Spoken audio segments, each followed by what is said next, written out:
upon a time there was truth in journalism, where brave men and women gave voice to the voiceless. But then the corporations bought the journalist, poisoning the news that we are fed. With those tainted sources, all we ever ate was a steady diet of status quo. This hijacked narrative hid the truth of mass suffering, injustice, and corruption throughout our land.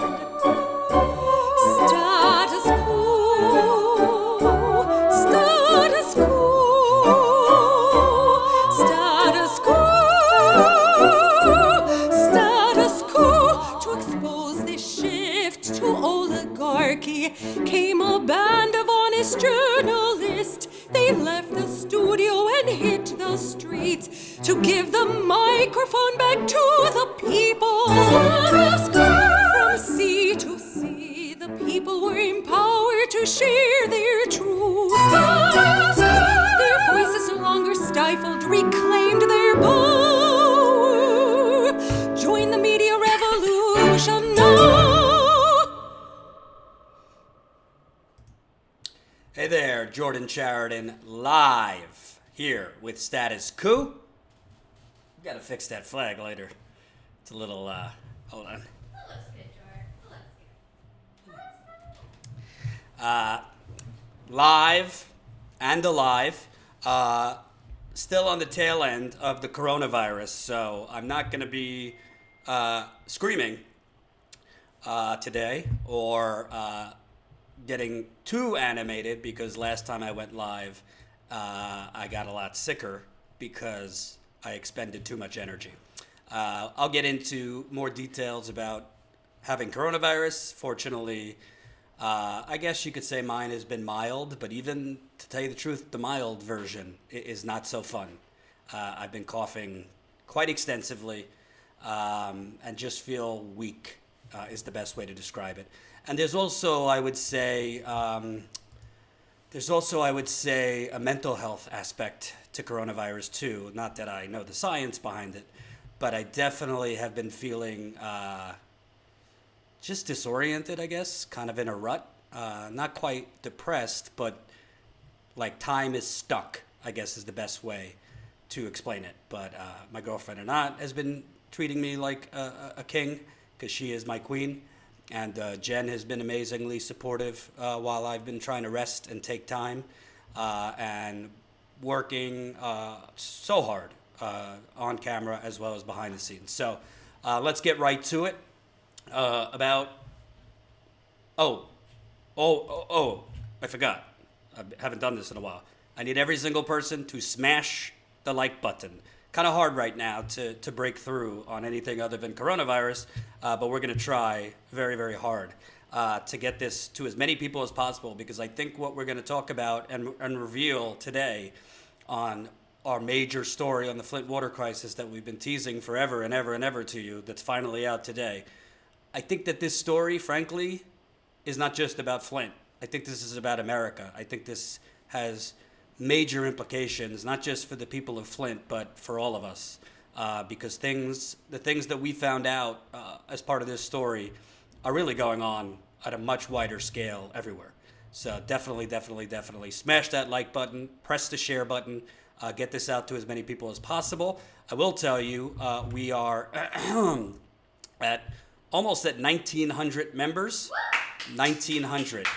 So maybe we could get that number up today. We still have our free trial going, and it's going to be going till tomorrow. And I did not, let me tell you, the screen's about to go black because I got to add this.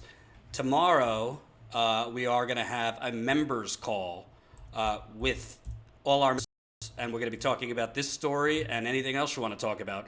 So our free trial, our free membership trial is still active until tomorrow. So you can become a member. You can become a member today for free. You'll get access to all our members' content. We're going to be uploading, we've already uploaded, but we're going to be uploading a couple behind-the-scenes videos that we actually shot while we were breaking this story in Flint last year. And we didn't release them until the story was out. So Jen is putting those videos up as we speak. and we're going to have other videos, and it's going to show you the real time of us finding out this information in Flint in October. So this was in October we first found out a lot of this information. So let's get right into it. So basically, as you know, I've been going to Flint since 2016. We all know that in 2014, they switched the water source there. The people got poisoned because they did not add the proper chemicals into the water that would have prevented. Already a new member. Welcome, new member Andre. Woo-hoo. So we're now at 1,878. And again, tomorrow, members only call, 7:30 Eastern time. It's going to be all the behind the scenes that you could handle about this story. So they switched the water, and Colin, $5. Jordan, live with Corona and the big story is out. Let's show him in super chats and membership. You're damn right, Colin. Thank you. So I started going there in 2016 because I saw that the media had stopped covering this. And I also saw that the official story of what the media was saying happened in Flint, they weren't telling the whole story of what happened. And to date, nobody is in jail. In 9 days from now, the statute of limitations is up. The statute of limitations, let me get that for you. Flint. The statute of limitations is in 9 days. So April 25th, 2014 is when they switched the water. And in 9 days, the statute of limitations passes for new misconduct in office charges to be filed. So past April 25th, unless they do something now, there could be no new misconduct in office charges. And misconduct in office is a felony. So of course, if the criminal prosecutors found evidence of manslaughter or something like that, there's no statute of limitations for manslaughter. But misconduct in office, which a lot of state officials were charged in Flint with misconduct in office, and then their charges were dropped, 9 days is the cutoff, unless something changes, because there has been some lawmakers that have called for an extension of that statute of limitations.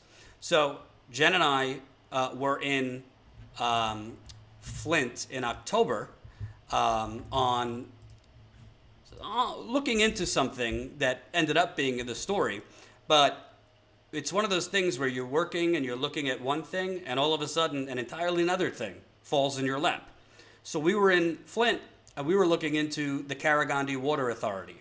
Long story short, the KWA was a brand new water pipeline that they were building, not right in Flint, but through Flint. And essentially, that is why Flint was even on the Flint River in the first place. Flint was only supposed to be using the Flint River water for 2 years while a brand new pipeline was being constructed. So why were they building a brand new water pipeline?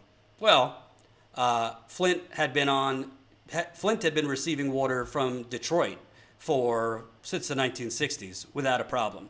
Detroit was the third largest water utility in the country, Detroit Water and Sewage. But Flint, basically for a long time, a lot of officials in Flint, in Genesee County, which Flint is part of, and the state basically wanted to break up Detroit Water and Sewage, which is a public water utility.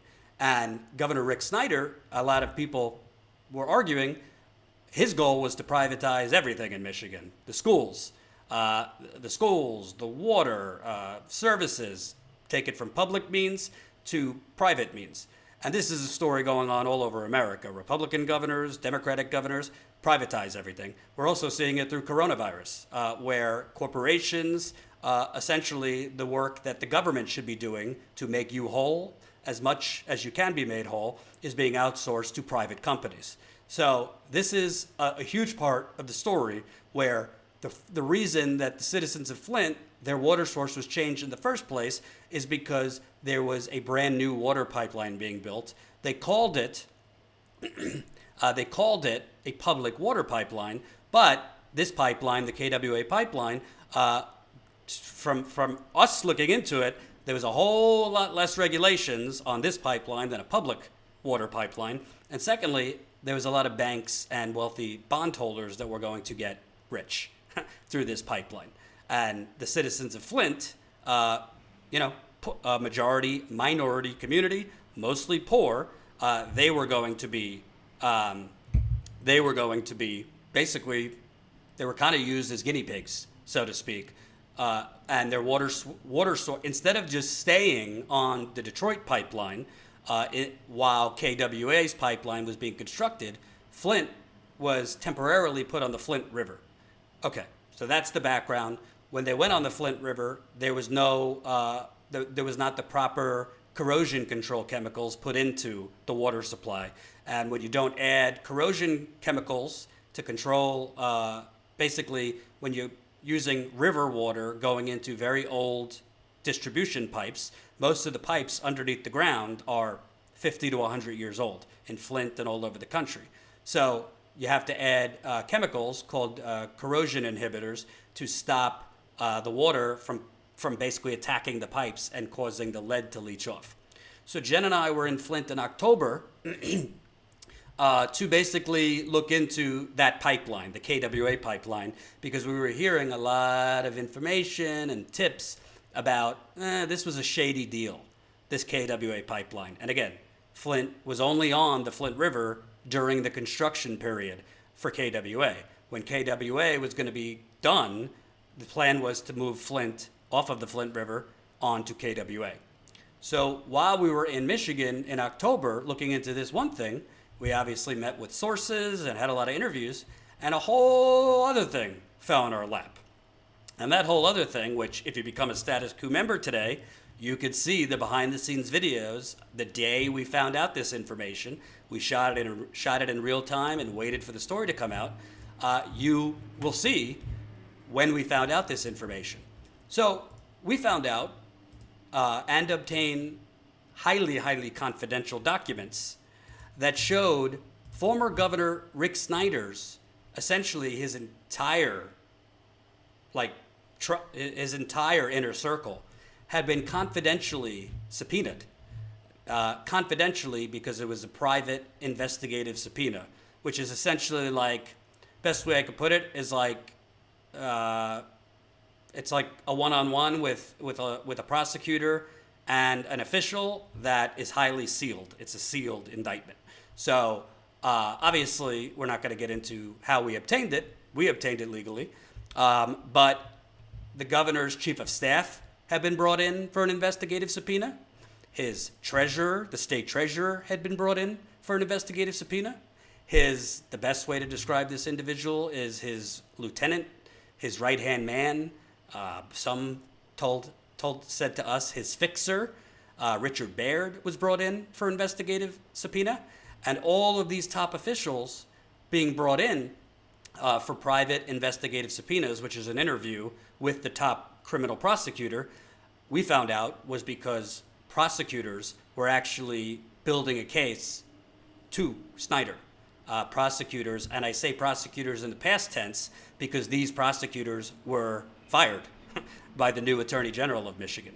Well, we get a link in email to the background stuff. If you're a member, just you will go to the member content on statuscoup.com. You click on members content, and Jen is posting the first 2 members videos, and we're going to post the rest a little bit later. And tomorrow is our members only call. So if you're a member, yes, you'll get this bonus content. You can become a member for as low as $5 a month. And again, right now is our free trial. We've had it for 2 weeks. Tomorrow is the end of our free trial. So you could sign up today for free, get access to some of this members content. We hope you won't cancel before the free trial ends.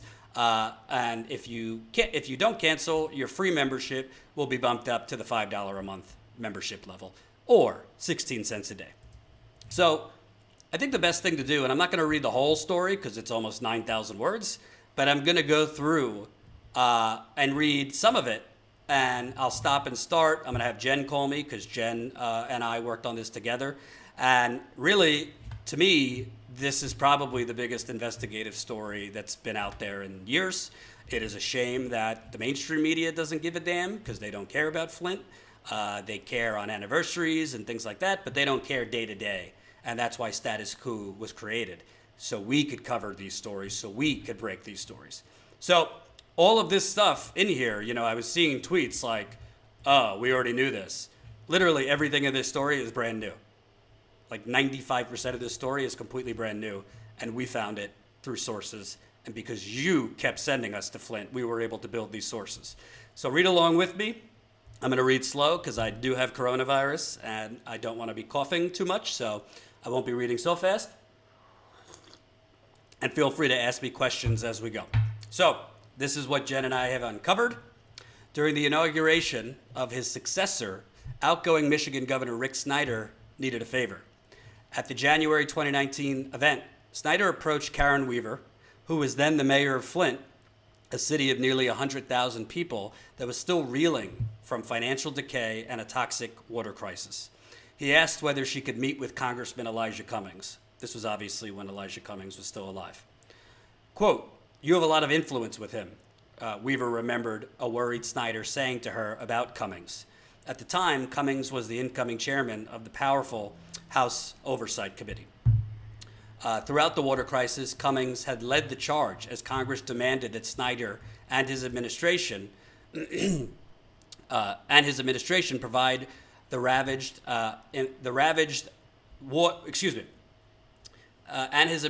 provide more information about what he knew about the poisonous water that ravaged the impoverished majority-minority Rust Belt city after it switched water sources to the corrosive Flint River in 2014, and when he knew it. More specifically, Cummings pushed for more information on when Snyder first learned of the lethal Legionella bacterial outbreak in Flint. Snyder testified to Congress that he first became aware of Legionella in January 2016 and held a press conference the next day. Flint residents didn't believe the governor. Their doubt intensified after Harvey Hollins, the director of the state's Urban and Metropolitan Initiatives Office, contradicted the governor, testifying to Congress that he had informed Snyder about Flint's Legionella outbreak in December 2015. Back at the inauguration, Weaver said Snyder asked her to get Cummings to, quote, back off from investigating him, emphasizing that he wanted to move on with his life as a private citizen. Oh, he wanted to move on, did he? The former governor. He said, quote, "It would go a long way if the request to the congressman came from Weaver," she told Vice. By the way, Vice is Jen and I. We did it for Vice, but, whatever. Weaver's former spokesperson, Candace Mushat, as well as two other sources, confirmed that she had described the governor's request to them after it occurred. Snyder did not respond to multiple requests for comment on this story. What Snyder didn't know was that Cummings and Weaver had already spoken after Democrats won control of the House in the 2018 midterms. Weaver said Cummings disclosed his plan to compel Snyder back to Congress for additional questioning. He wanted Weaver there. But Cummings' death in October 2019 prevented that from happening. After a Vice investigation spanning a year and a half across the state of Michigan, overwhelming evidence indicates Snyder had a good reason to worry. So I want to pause there. Remember, smash that like button. Let's get this out to more people. We got 325 people watching right now. 240 of you have pressed that like button, so we need another 100 of you. Press that like button. James, thanks for the $5. Appreciate it. Keep the super chat coming because I'm not feeling great, but I'm obviously have to go live on such an important day for Status Coup and for Flint. So I'm going to just stop and kind of summarize a lot of these parts because, it's hard to listen to me read the story and you might not ever understand everything. So it took a long time to get Mayor Weaver, who lost in November, to go on the record. There was a lot of people that did not want to go on the record because, frankly, there's been a whole lot of intimidation of figures, including Mayor Weaver of Flint, a whole lot of intimidation coming from Rick Snyder and his top officials. And some might say, well, he's been out of office for a year, so why didn't they go on the record when he was out of office? It would take me longer to explain, but just because the Republican governor is out of office doesn't mean he and his inner top officials don't pose a threat. That doesn't necessarily mean a physical threat, but a threat to the former mayor, and other people going on the record in terms of their careers, these Republican governors and Democratic governors, if you speak out against them, they have powerful allies in the private and public sphere. So I will say Mayor Weaver was very hesitant to go on the record, and it took it took relationship building to get her comfortable enough and to trust us to go on the record with us. And why we started the story replaying that scene at the inauguration was because if Governor Rick Snyder didn't have anything to hide, if he didn't do anything wrong in the Flint water investigation, why was he so worried about the late Elijah Cummings investigating him? Why would you be worried about being investigated if you haven't done anything wrong? If you feel you acted promptly to preserve life in Flint, if you feel you did warn the residents of Flint as soon as you knew of the deadly water conditions. We're talking not just lead, we're talking hundreds of people have died. And this is just the documented cases of people that have died. The state only said 12 people died of Legionella, which is a very, very deadly waterborne disease. But PBS did a follow-up piece saying as many as 115 people might have died in Flint because of this waterborne disease, which came because of the switch to the Flint River. And Jen and I have gone up and down those streets of Flint. We can't scientifically tell you how many people have died, but we can tell you a lot more people have died in Flint than 115 people. We're talking people dying of cancers since the water switch, people in their 30s, in their 40s. These people didn't have family histories for these cancers. People dying of kidney failure, liver disease. Majority of people we found that had died had no major health problems before the water switch and did not have family predisposition to these cancers and other illnesses. So we felt it was important to start the story with what Weaver was claiming, that Snyder basically begged her, please get Elijah Cummings to stop investigating me. He was scared because he no longer had the Republicans controlling the House of Representatives. I don't credit the Democrats often, but he would be more at threat to the Democrats coming in controlling the House. And Cummings, before he died, he would be more facing a larger threat from Chairman Cummings investigating him than anybody else. And let me keep up with these super chats. The Smith Elvis, 20 euros. Glad to see you getting better, Jordan. Well done on the Flint story. Such a pity Bernie's campaign ended on a whimper, but Status Quo's work is still vital. Hey, folks, become a member of Status Coup today. We'll have some thoughts on Bernard when I'm feeling a little bit better. I'm not happy with him at the moment. Or AOC. I'm not going to go berserk like my friend Jimmy, but I'm not happy with Bernie or AOC or any of the progressives right now.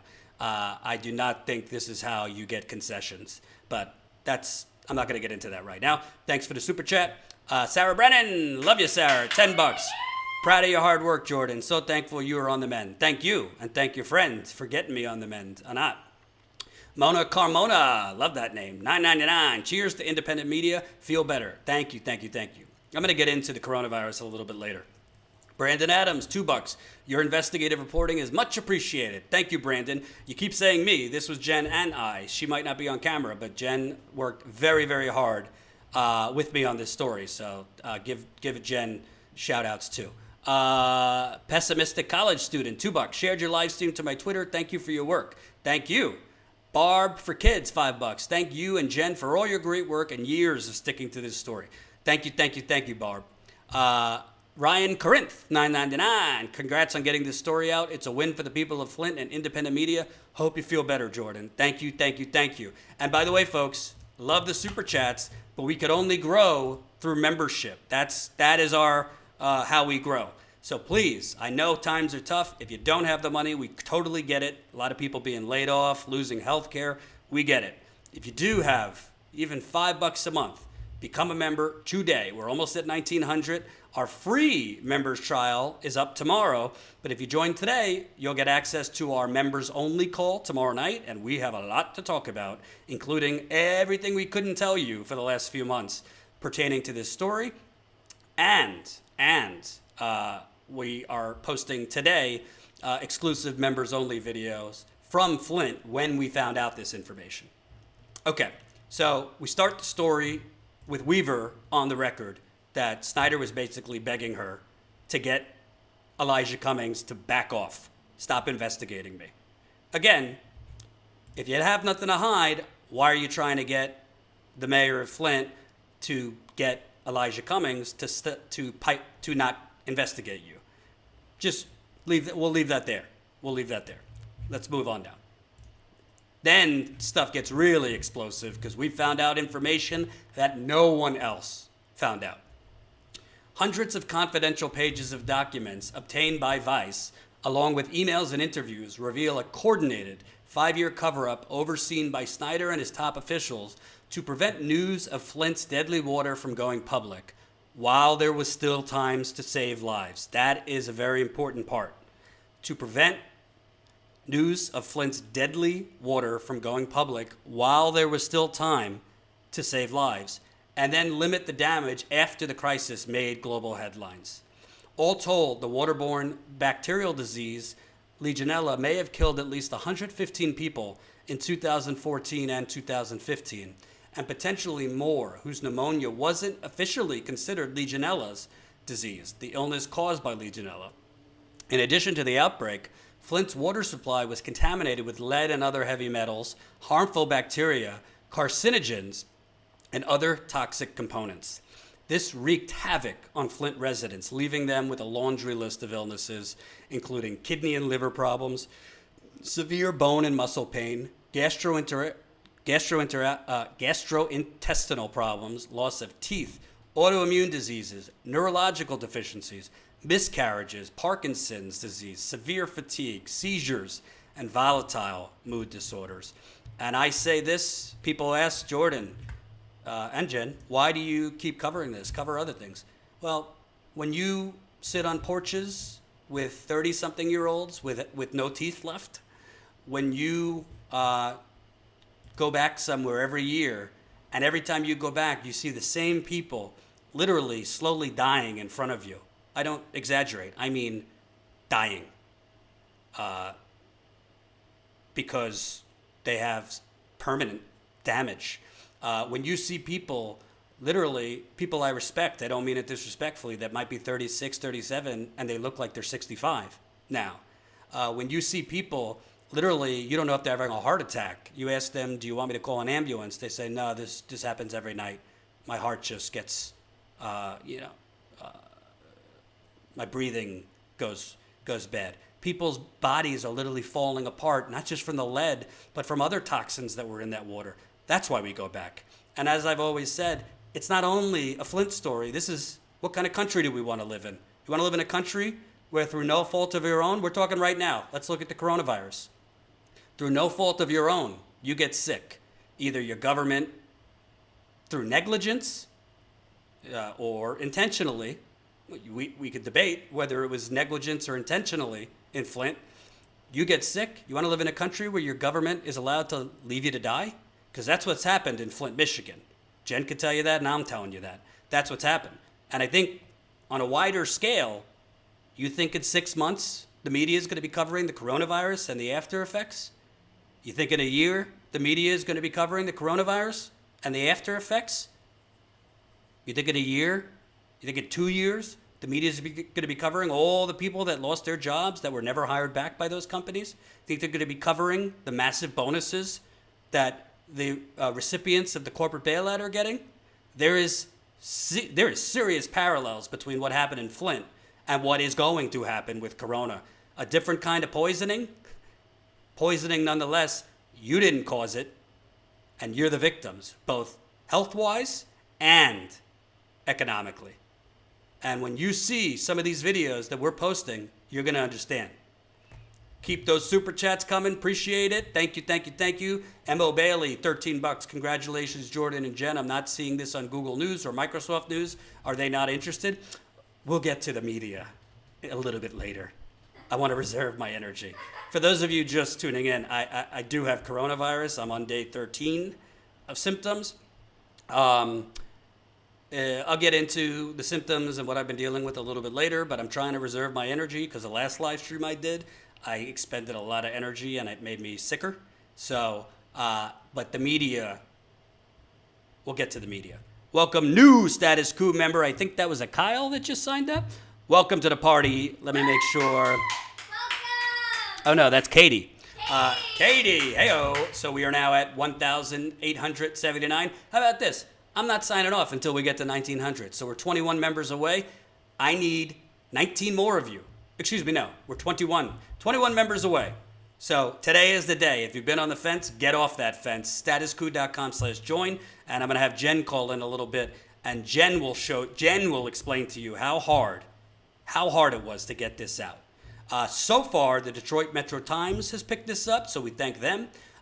We are trying very hard to get Michael Moore to tweet this out, because if Michael Moore would tweet it out or do something, a lot of media will start paying attention to it. So at Flint, how about it? At Flint, how about it? I have spoken to Jimmy. I've asked him to cover it, so I'm hopeful that he will cover this. I've sent this to Rashida Tlaib, who is a congresswoman right in Flint's backyard in Detroit. I'm hoping she is going to speak out on this. I don't have a contact with AOC anymore, but I've tweeted her. I have her. I DM'd her, and I have sent this to Jane Sanders and a couple other people.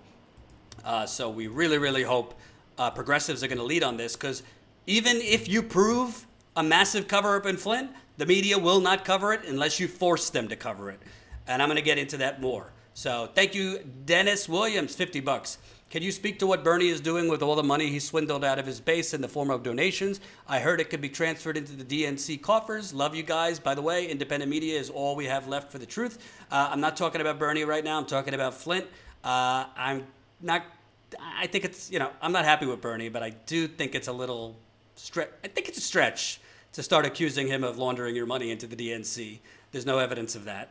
But it's a good question what they're going to do with the rest of the money, so I will look into that.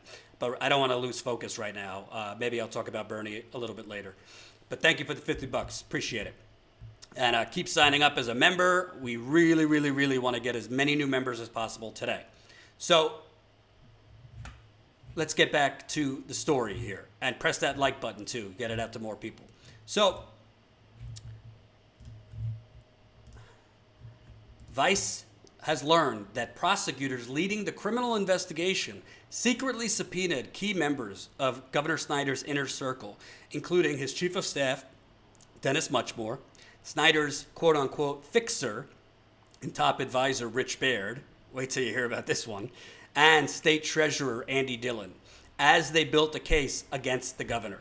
Documents reveal that the governor's chief legal counsel, Beth Clement, who's now a state Supreme Court justice in Michigan, knew Snyder's top officials were subpoenaed by prosecutors, suggesting Snyder knew as well. A spokesperson for Clement, now a judge, said she could not comment on a case pending in court. The aggressive investigation into Snyder may explain why the governor's office's legal fees, paid for by state taxpayers and Flint residents, came to at least $8.5 million in the years after the water crisis made national headlines. So I think this is a super important point. First of all, we got the goods.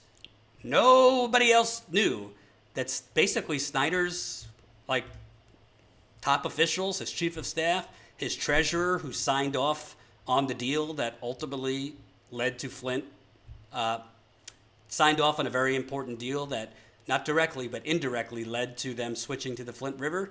His top advisor, think about all right, if you consider Rahm Emanuel was like Obama's henchman, this fixer, it was described to us, basically fixed all of Snyder's problems. Was in Michigan government, Richard Baird was known as kind of the governor's enforcer. So all of these folks were secretly subpoenaed. I mean, they were brought in, they were forced to testify there was a special prosecutor. So if Mueller was the Russia special prosecutor, there was a special prosecutor for the Flint water investigation, and he compelled all of these officials in secret. And the reason is, we found out prosecutors were aggressively building a case against Governor Snyder. Those prosecutors all ended up getting fired by the new Attorney General of Michigan last year. We'll get to that in a little bit. But the previous prosecutors, led by Special Prosecutor Todd Flood, were aggressively building a case against Governor Snyder. And Governor Snyder's top officials had been subpoenaed. They were forced to testify. Jen and I have the majority of the transcripts, which were highly confidential. We scrupulously went through them. There are hundreds of pages of these interview transcripts. We, by my count, probably found at least 50 to 100 lies under oath. If we would have put every lie under oath, the story would have been like 30,000 words. We got it down to 9,000. But what this shows you is everybody in Flint and a lot of state taxpayers are wondering, why are we paying millions and millions of dollars for Governor Snyder's legal defense if he's not being prosecuted?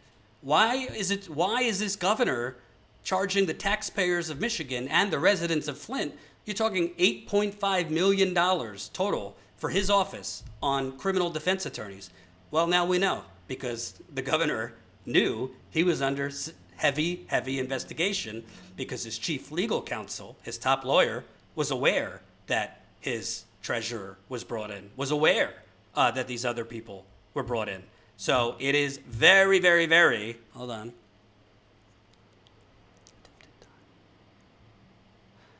It was very, very, very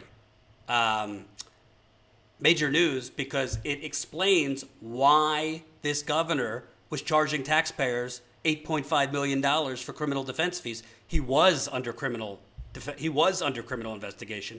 They were building a case against him. For some reason, the special prosecutor was fired that was building that case, and frankly, thrown under a megabus by the new attorney general. We'll get to that later. And other investigators that were helping build a case against Rick Snyder were fired. There's not a lot of explanation for that. And you might be wondering, well, Jordan, corruption, breaking news. Well, you don't stop corruption unless you expose it. And this is real corruption. When you're talking, a case was being built. Jen and I outlined the case in this story, and essentially all those prosecutors were fired. There was some strange reasoning given that their legal theories were flawed.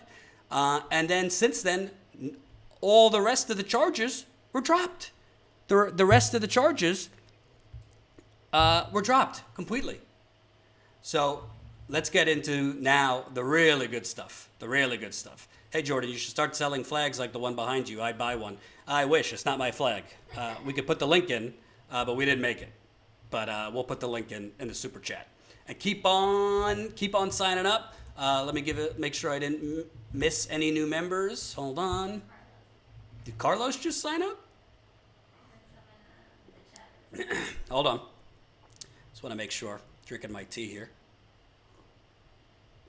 We're now at 1,881 Status Coup members. So welcome.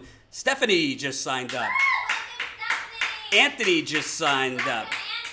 Carlos just signed up.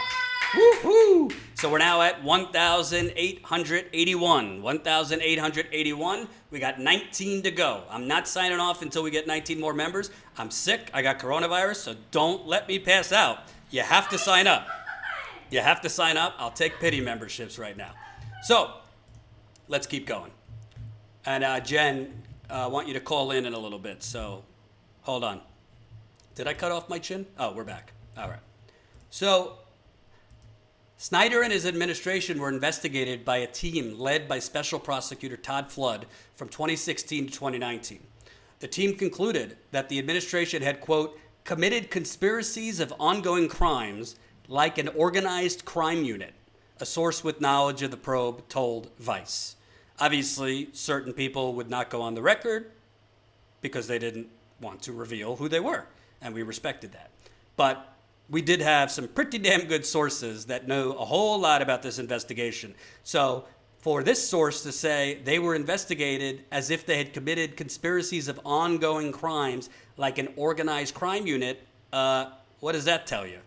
But before a case against Snyder could develop, the state's newly appointed Attorney General, Dana Nessel, fired the top prosecutors and investigators pursuing the case.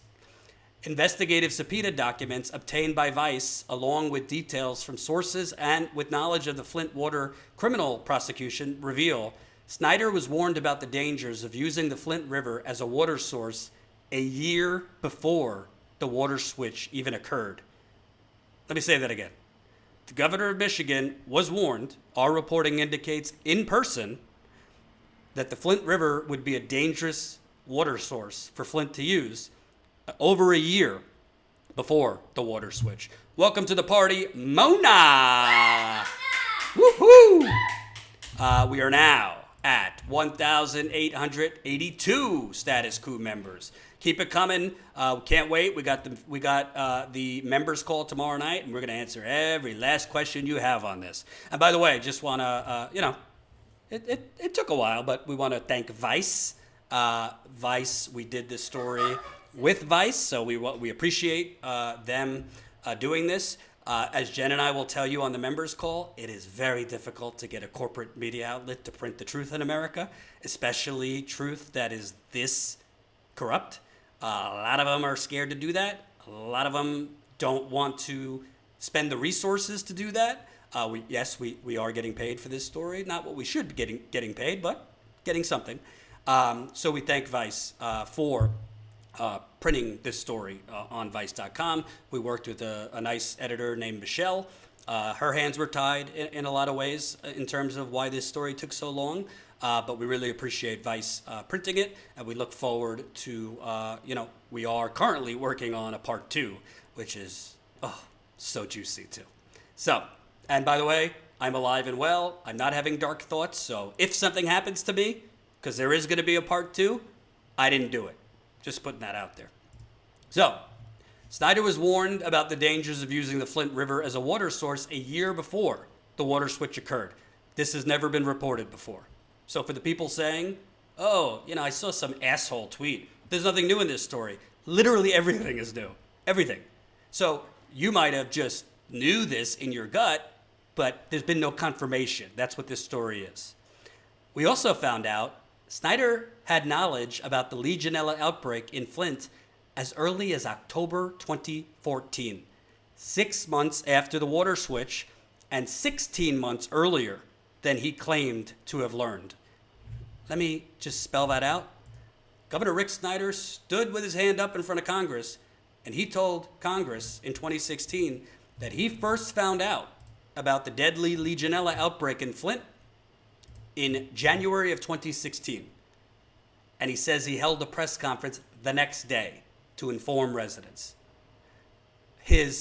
One of his officials, Harvey Hollins, had contradicted him under oath, saying that I told the governor in December 2015. So we already know that Snyder lied once about when he first found out, because one of his officials, Harvey Hollins, who was his urban affairs director, testified that he had told Snyder about the deadly Legionella outbreak in December 2015. We found out Snyder first knew about it in October 2014. Why is that so important? October 2014 was 6 months after the water was switched. Yes, there was a whole lot of people developing Legionella at that point, but it was still early enough. By the way, Legionella is a very, very deadly bacterial outbreak that if you get it, you could die, and a lot of people did die. It's the deadliest waterborne outbreak. It's the deadliest water disease you could get. Hold on, just let me make sure. Can Aaron speak out? So here you have a governor, our reporting indicates, found out about this in October of 2014 and said nothing. And his top officials stopped the news from even getting out. Where more lives could be saved. Imagine if in October 2014, Rick Snyder's government actually said something then. People would have immediately stopped using that water. People could have went to the doctor to see if they had Legionella. health efforts could have been made for people, because a whole lot of people died after October 2014 of Legionella in Flint. But when he found out, we found out that when he found out about Legionella, it was several weeks before his reelection, and extraordinary measures were taken. Extraordinary measures were taken for the information not to get out. For the information not to get out. And did we get any new members? I think, okay, hold on.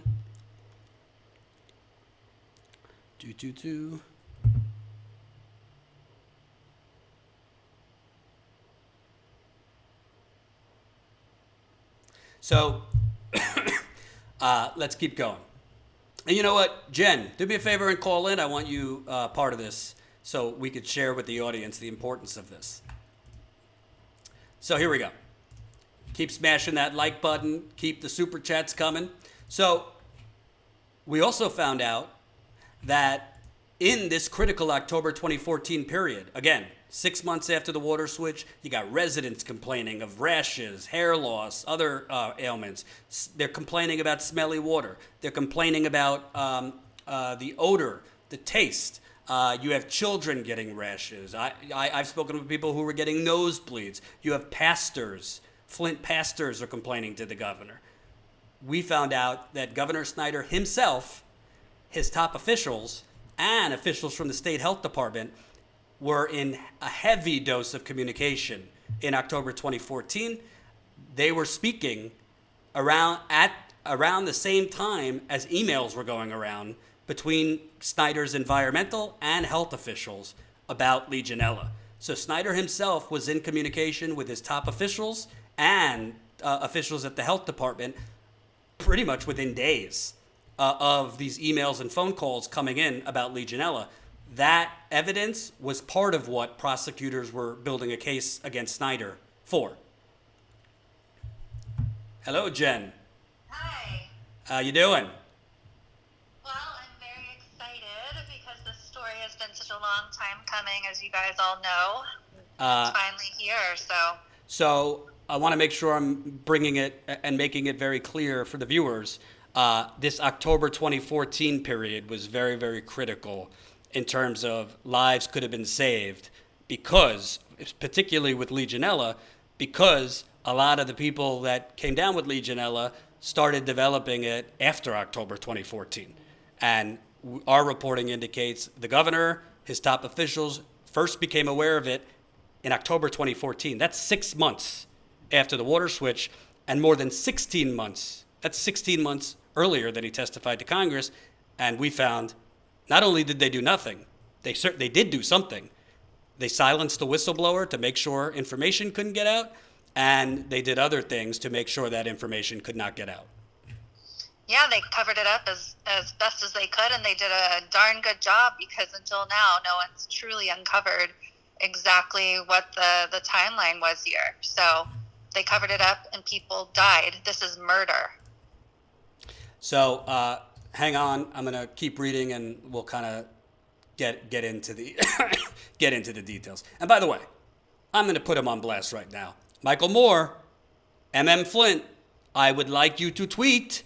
I would like you to speak up. The media will be very happy to sweep this under the rug if you, Michael Moore, who has a much bigger following than little old Status Coup, if you don't say something, the media will sweep this under the rug. We've done our part. We broke the story. We've been working on this in the short term for 6 months, but really for years. So we need the influencers. We need the Michael Moores of the world to speak up. So well, and I think the audience should know too that that's part of what we're doing is we are sending this story out to absolutely every influencer we can think of, anyone with an audience. So if everybody could help tag people on your Twitter, your Facebook, whatever, tag the heck out of Michael Moore, tag the heck out of Michelle Wolf, who had talked about Flint and her, what was that, the press corps, White House press corps dinner or whatever that was. Yeah. So just tag people, help us get this out, because we're going to be spending all day, all night doing that ourselves as well. Right. And Jen, never mind. I was going to ask you, could you keep a list of the super chat so I don't lose it? But you can't you can only do so many things at once. So. All right. Yeah, sorry.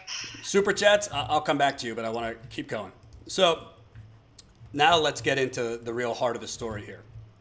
So those are the core things that we found out, that his top officials were secretly subpoenaed, that former prosecutors who were very, I would say, controversially fired, they were building a case all the way up against Snyder, and they were fired.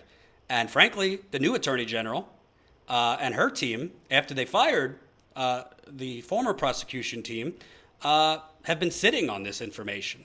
Now, maybe magically in the next 9 days, because again, there's 9 days until the statute of limitations is reached. The statute of limitations is on April 25th, and that is for felony misconduct in office charges. So after April 25th, that's it. It's the 6 years statute of limitations is up. There could be no more felony misconduct in office charges, which is a felony. There is no statute of limitations for manslaughter, so charges could be brought for manslaughter, but that's a much higher bar. Most of the charges that we did see were misconduct in office.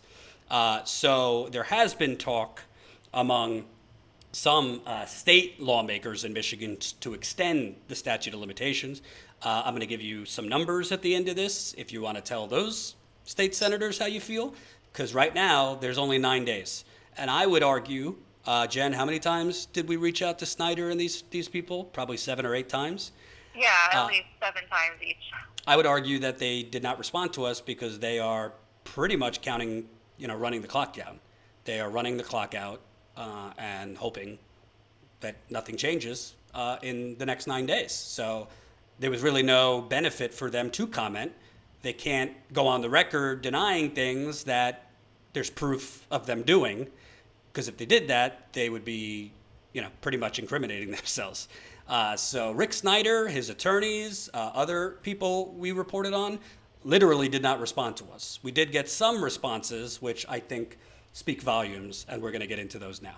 So, again, Snyder was warned about the dangers of the Flint River over a year before the switch. He found out about the deadly waterborne disease Legionella 6 months after the water switch. That's 16 months before he testified to Congress. And Snyder was communicating with his top officials and top officials at the health department essentially in the same week as emails are flying around between his environmental and health officials about the Legionella outbreak in Flint. Some might say, oh, breaking news, the governor was communicating with his officials. Well, the governor's communicating with his top officials who were communicating with the health department.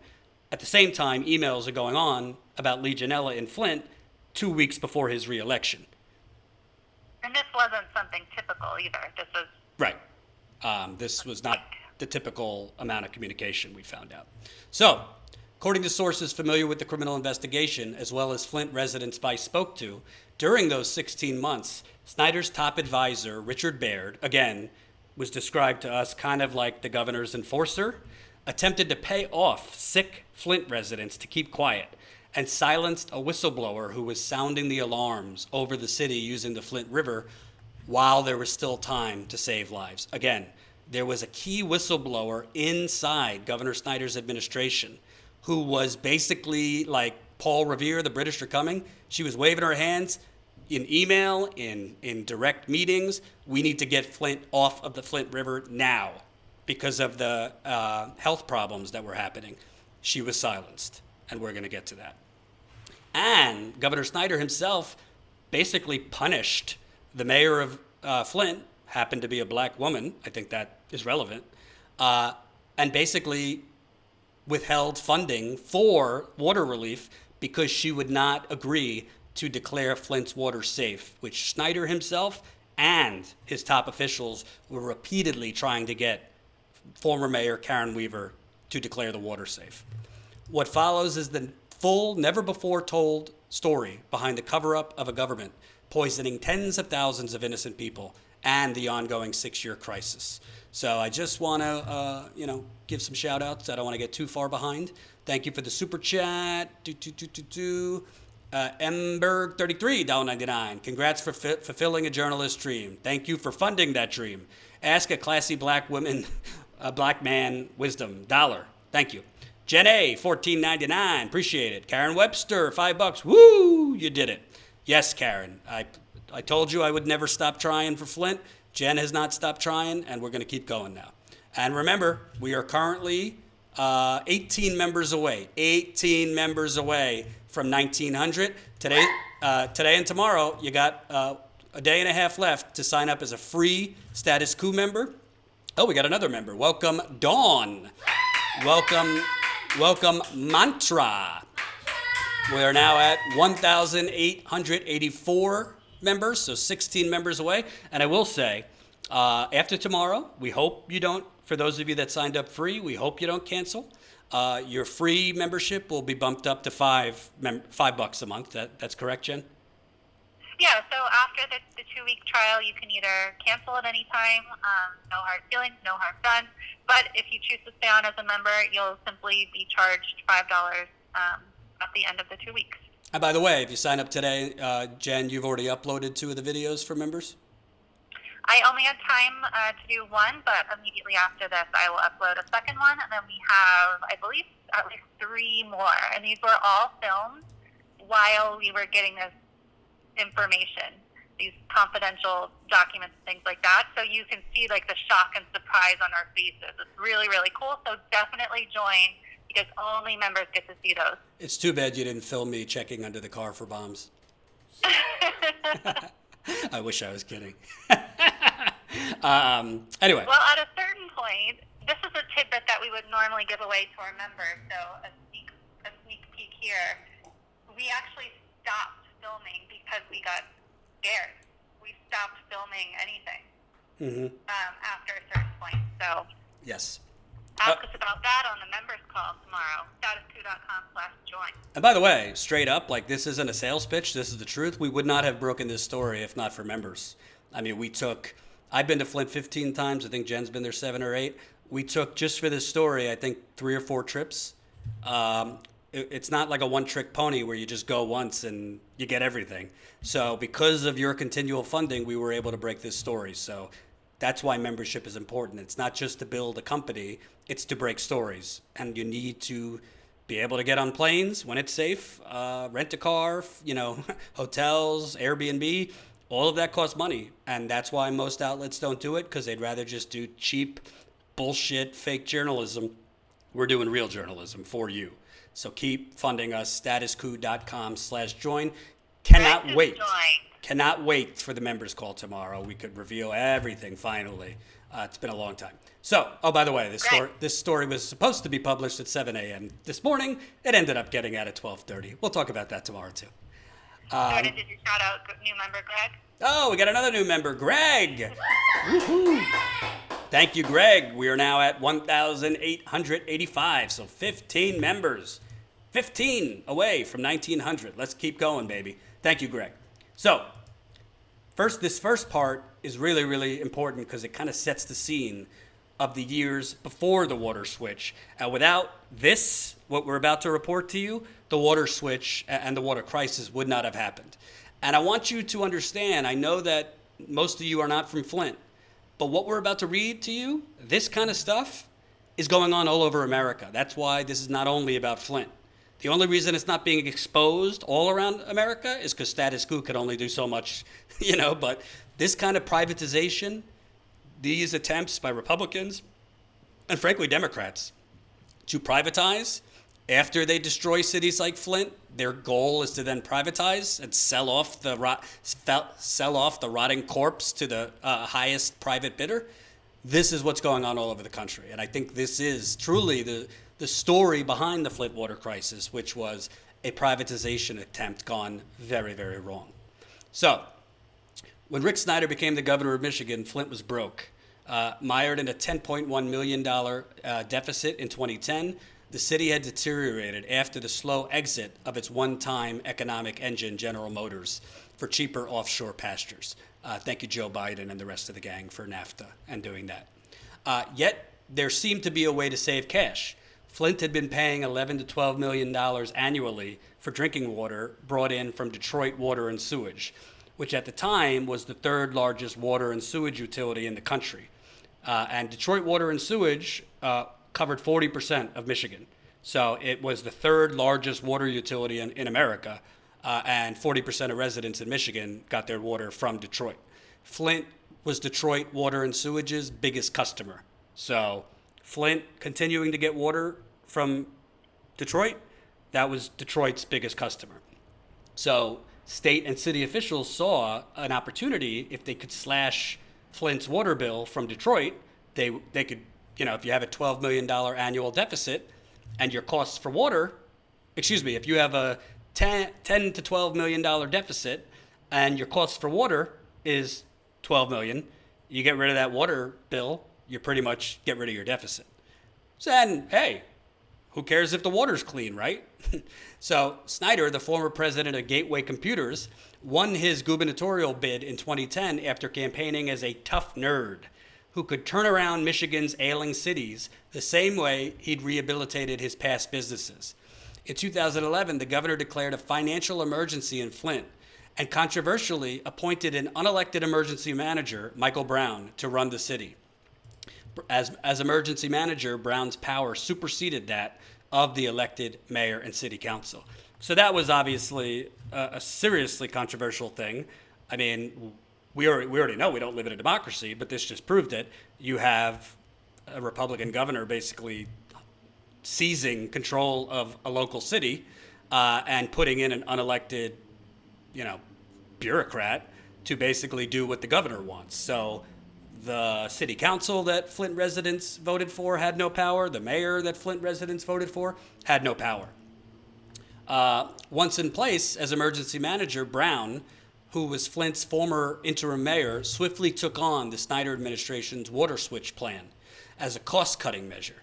So in February 2012, Brown wrote in the Flint deficit elimination plan that the city was considering utilizing its Flint River as a short-term alternative to purchasing water from Detroit. But local Detroit officials and water activists saw a more sinister motivation at play, accusing Governor Snyder of trying to break up Detroit Water and Sewage Department in order to regionalize and privatize Michigan's water supply. Quote, "Water was the cash cow," Miko Williams, political director for Detroit Water Brigade, told Vice, adding that Snyder was heavily involved in shutting down Detroit Water and Sewage and privatizing the system. So remember, Flint was Detroit's biggest customer. So how do you bankrupt Detroit's water system? You get Flint off of Detroit's water system. It would basically cripple Detroit Water and Sewage.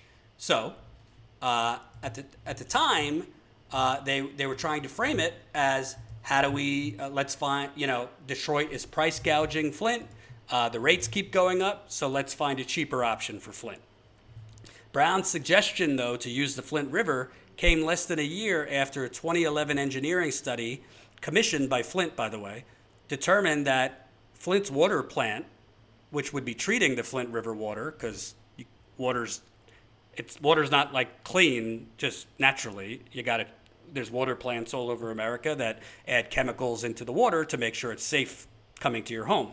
Flint's water plant hadn't been used as a full-time water source since the 1960s, and it was woefully out of date. There was millions and millions of dollars needed. Millions and millions of dollars needed. Hey, Jen? Jen, you there?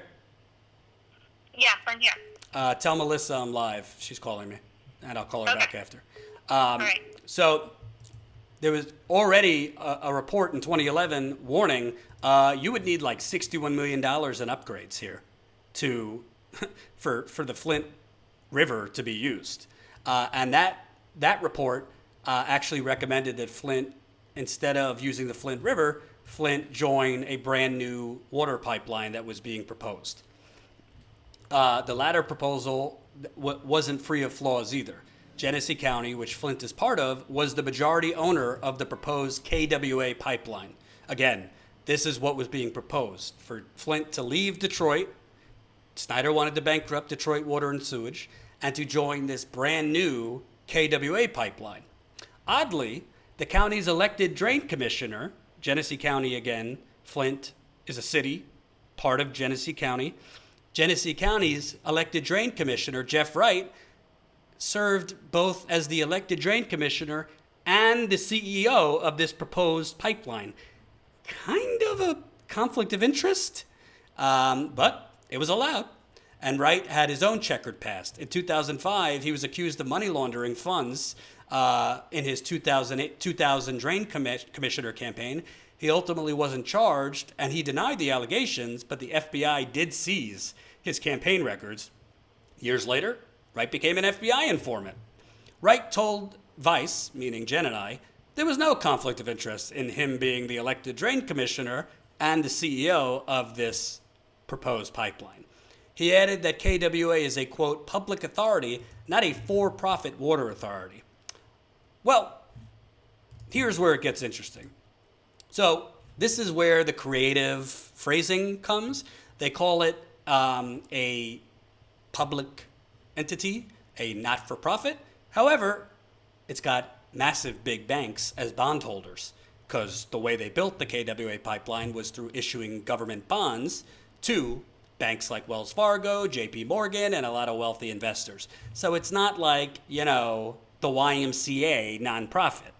It's a quote-unquote nonprofit that also had mega big banks, some of the biggest banks in the world, issuing the bonds, and wealthy investors as the bondholders. So that part's important. Let me make sure I didn't miss any members here. Oh, we got another two. Welcome, Greg. Welcome, Josefa. We are now at 1,887. So we've gotten 10 new members. We are now 13 members away. Keep signing up. Statuscoup.com/join. Please share this live stream. We're getting to the good parts of the story now. All right. So here we go. 222. Where are you? So the 2011 study that advised Flint to join the KWA and pointing out the plethora of Flint water upgrades needed to treat the Flint River was a formality, according to Bob Bocock, a water treatment and testing engineer who actually is Erin Brockovich's partner. Quote, the analysis was done to bolster the agreement to join the pipeline project, he told Vice. He added that most engineering reports are mostly rubber stamp validations for their clients' desires. So why is that important? What did I tell you? Governor Snyder wanted to privatize the water system in Michigan, right? So, I don't want to show you my email. Governor Snyder wanted to privatize the water system in Michigan. Well, how do you do that? You got to get Flint off as a customer to Detroit Water and Sewage, but you need an alternative. They can't just not have water. So this new pipeline, the KWA pipeline, was being proposed. And they were making it seem like, well, this is a great option for Flint. Flint will save money by going on this KWA pipeline. Well, I think our story shows that might have not been true. Thank you, Smeary, $2. What was the coronavirus like? Wish I could tell you it's past tense. I still have it. It's not fun. I'll get to that a little bit later. So, Jen. Yeah. All right. Just want to make sure you're still there. Now, I'm here. in December 2012, another Flint River red flag was raised. After consulting with the Michigan Department of Environmental Quality, Ed Kurtz, who was the second emergency manager appointed by Governor Snyder, again, unelected, but yet has more power than the city council, the mayor, Ed Kurtz rejected the idea of the city using the Flint River as a drinking water source, according to former Flint emergency manager Gerald Ambrose's deposition testimony. Despite the 2011 memo that laid out the Flint water plant's inadequacies, and Kurtz rejecting the use of the river a year later, this idea still wouldn't die. Jeff Wright, along with other Genesee County and Flint officials, pitched Flint on joining the KWA pipeline as financial relief for Flint residents who are paying high water rates coming from Detroit Water and Sewage. Unlike DWSD's pipeline, which brought Flint already treated water from Lake Huron, KWA would deliver raw water to Flint, leaving it to the city's outdated water plant to treat the water. But saving Flint money didn't seem to be the sole reason officials pushed the city to break up with Detroit. So, Jen, we always say follow the money. This was described as a way for Flint to save money, but a lot of the water that was going to be going down from the KWA wasn't actually going to be used for Flint, correct? That's correct. Explain. Yeah, so we found that a lot of private interests, a lot of private businesses would benefit from the raw water, the untreated water, including a lot of crops and things like that, potential steel plants. So a lot of private interests would have benefited from this and will benefit from this. Including fracking. Yeah, including fracking. Yes. So all of this, Flint has to temporarily go on the Flint River because a brand new pipeline is being built that's going to, quote, save Flint money, but they wanted this pipeline because it was raw water, not already finished treated water.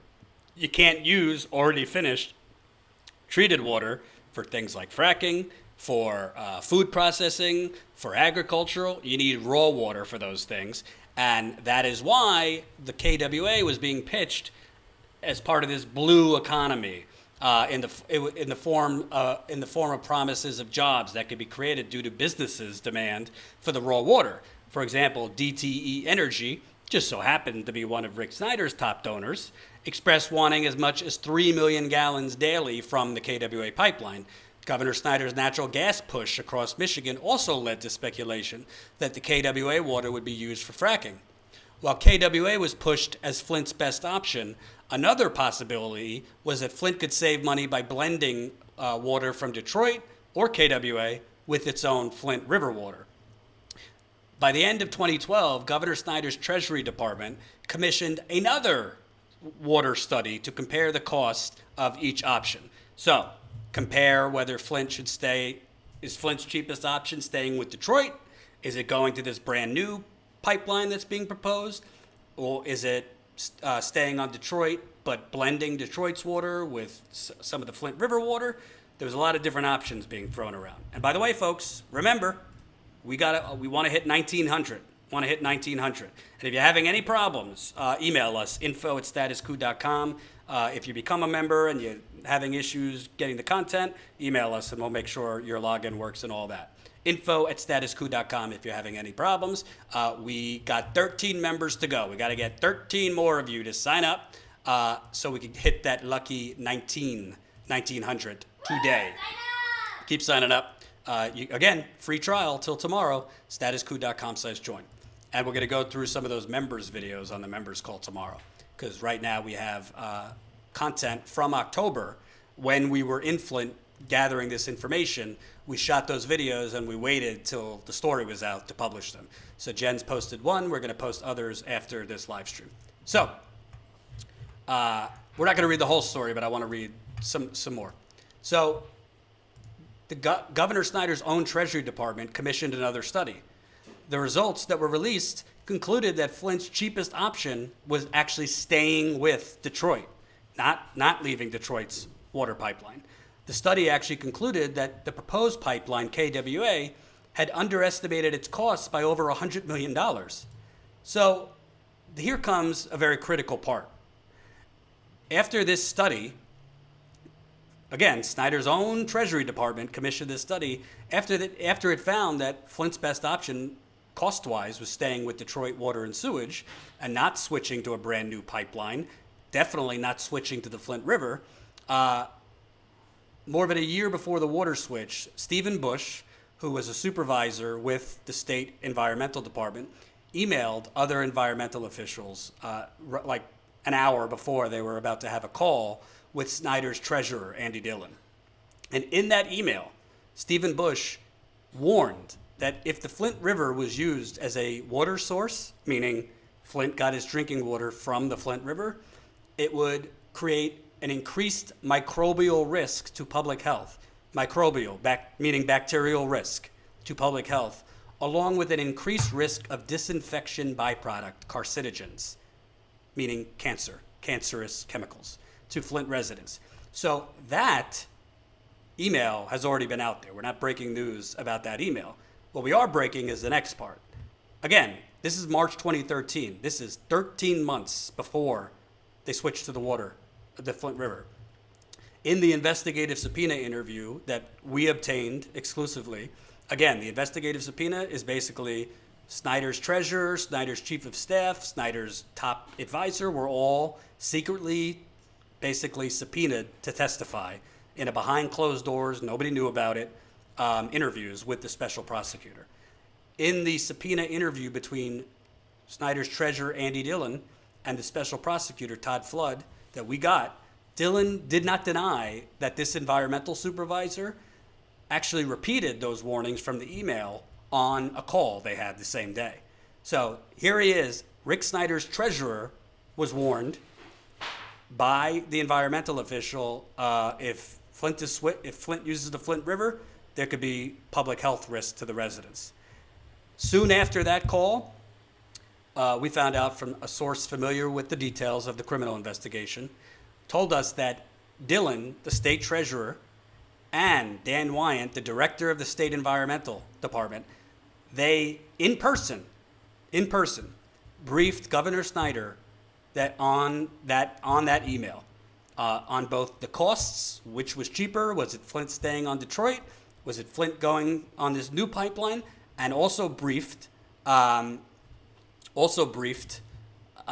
governor of the Flint River has some positive potential health problems if it's used, including bacterial risks and including carcinogens. So, Jen, riddle me this. Our reporting indicates Governor Snyder was warned in person 13 months using the Flint River as a water source would risk the residents' health in person, correct? Absolutely. And what's really amazing about this is Governor Snyder and his other officials, their whole defense for this whole entire water crisis, nobody told me. One arm didn't know what the other arm is doing in state government. Departments weren't communicating. People under me weren't bringing the information to me, and that's why I didn't take action. Well, we found out we're not talking after the water switch happened. We're talking a year before. He was warned, basically that the Flint River a river is different than getting lake water. Flint had been getting lake water from Detroit, and there was bacterial risks to continual Flint River use. There was risk of carcinogens. And this governor, for those of you that live in Michigan, he was known as a very, very thorough reader and researcher, as in kind of devoured everything given to him. That's why his super PAC was called the Nerd Fund. He's known as like a nerd, and he consumes everything very meticulously. So the fact that he was warned, Flint River could cause problems, it's not like he just magically forgot that when they decided to go to the Flint River, correct, Jen? That's of course correct. It's he read absolutely everything. He kept up with everything, and there's no way he didn't know. Right. So you could say what you want. You could if people want to say manslaughter, if people want to say recklessness. Nobody could say he didn't know because he was told before. And by the way, this isn't our opinion. Our sources indicate that the prosecutors who were fired by the new attorney general, part of their case that they were building against Snyder was based on that meeting where he was warned. And this never saw the light of day because these prosecutors were fired. So they were building a case against Governor Snyder. And part of that case, correct, Jen, was he was briefed in person a year before the water switch that, dude, you switch to the Flint River, here's what could potentially happen. So he did know, and he allowed it to go on anyway. Am I missing anything, Jen? No, you're not missing a thing. He allowed it to go on, and people died. I think that's the thing that people have to keep in mind here. And I also want to get to this part because it's super important, because why I keep and some of these are very in the weeds and you might not understand everything. Why this is important is, as the special prosecutor pointed out, by saying, quote, that was kind of BS, wasn't it? There was no real counter offer that would change anyone's mind. Basically, what the special prosecutor was getting at, and what our reporting indicates, is this was all for show. There was no real credible negotiation going on because Snyder was trying to bankrupt Detroit's water. If you live in Michigan, this is not news to you. He was trying to privatize the schools. He was trying to privatize other things too. So even like putting forward these studies, to check the cost, what would be cheaper? Would Detroit be cheaper for Flint to stay on Detroit's water? Would it be cheaper for Flint to go to KWA, this new pipeline? It was basically all for show. The puzzle pieces were being moved for Flint to leave Detroit. So that's why the prosecutor was indicating. But that was kind of BS, wasn't it? Flood, the special prosecutor, said to the state treasurer, there was no real counter that would change anyone's mind. What he was talking about was Detroit Water and Sewage was given the opportunity last minute to propose to Flint a cheaper rate for Flint to stay with Detroit. So the special prosecutor pointed out, even if Detroit Water and Sewage had Moses presenting the offer, Flint was going to reject it, and Genesee County was going to reject it because they were hell-bent on moving Flint onto this new pipeline. And for people that don't understand, I don't have a visual, this new pipeline was essentially parallel to the existing Detroit water pipeline. There was no real need for this new pipeline. It was going in the same exact path as the existing Detroit pipeline. The only difference, Detroit was providing Flint treated water, which you cannot use treated finished water for things like fracking, for things like meat production, food. You need water for food processing. Agriculture farming, you need raw water. So they were basically building a duplicative, unnecessary pipeline and framing it as a way for Flint to save money, when in reality, it was a way to make money by selling the water to energy companies, natural gas companies. And Governor Snyder was not shy, correct, Jen, about he wanted to expand fracking and natural gas. And what do you need a lot for fracking, Jen? You need raw water. Correct. So, moving on here.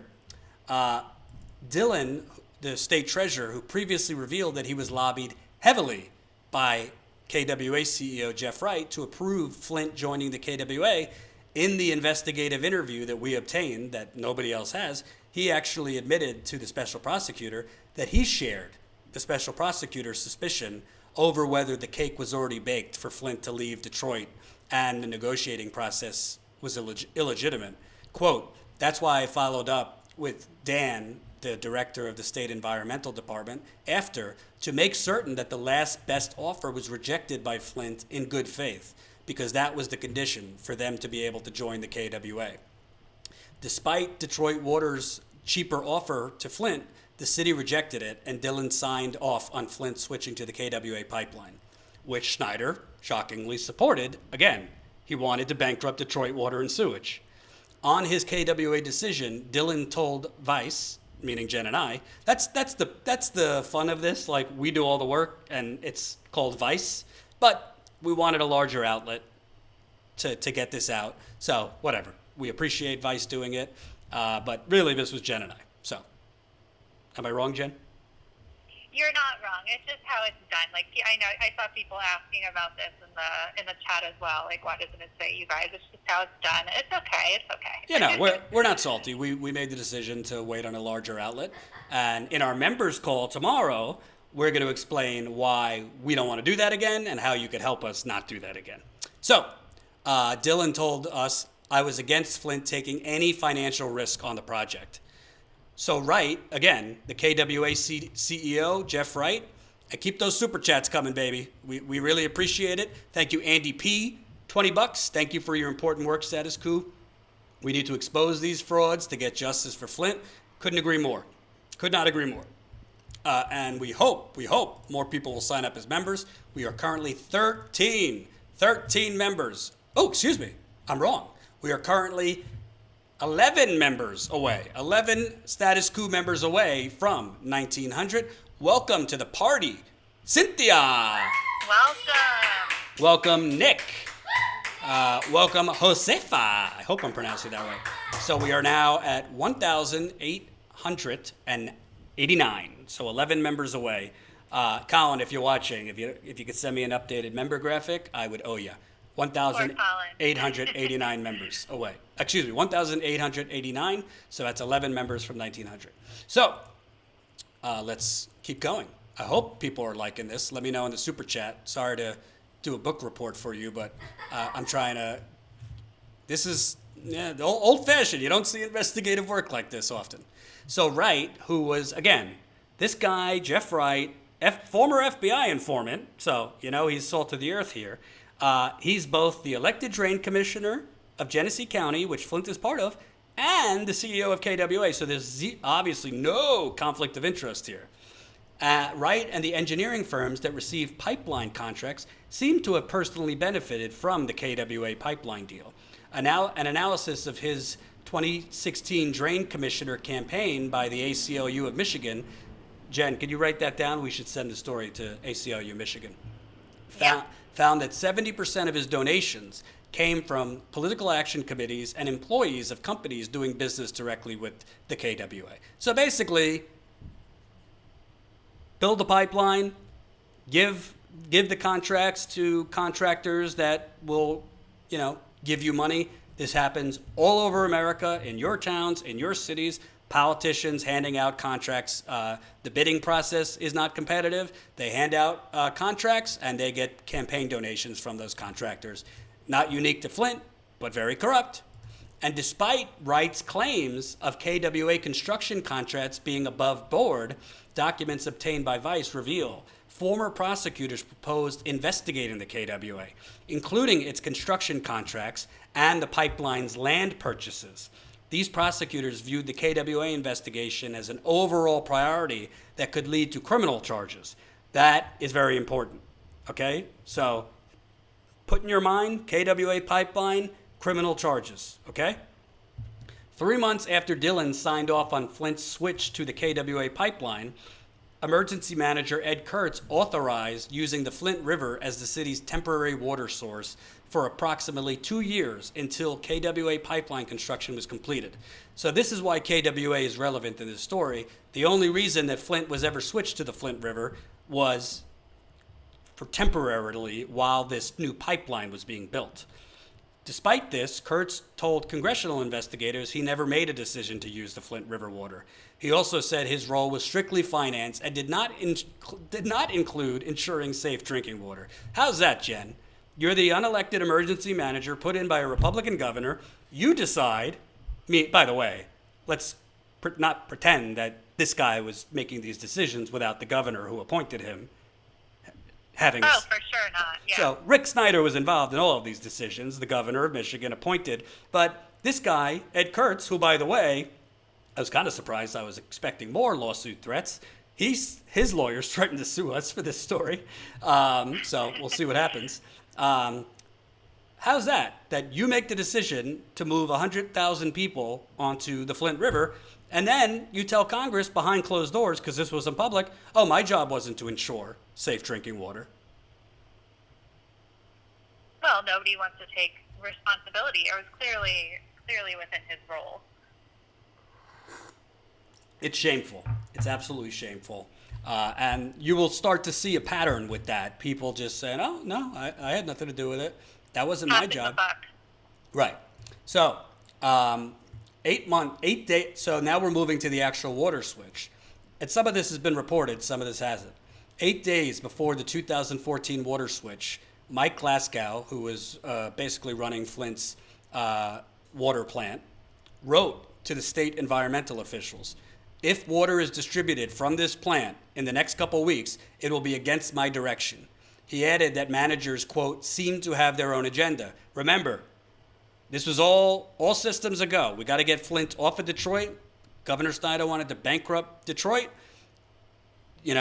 Let's get him on KWA. KWA construction, we have to get it to start now, or we're going to miss construction season. So we'll put Flint on the river in the meantime. Glasgow's warnings didn't matter.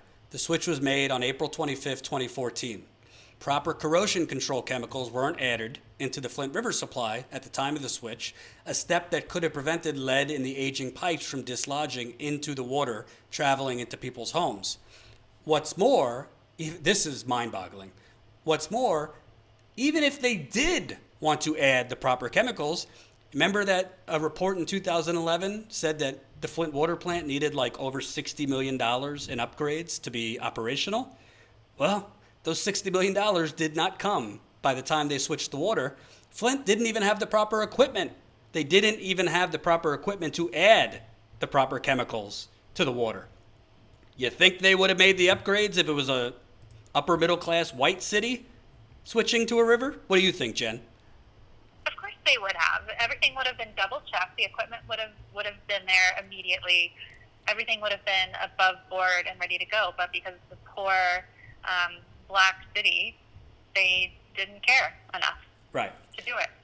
Glasgow's lawyers told us he did everything he could to stop the water switch because he knew on a number of levels that the water plant wasn't ready for such a change. He was ignored repeatedly.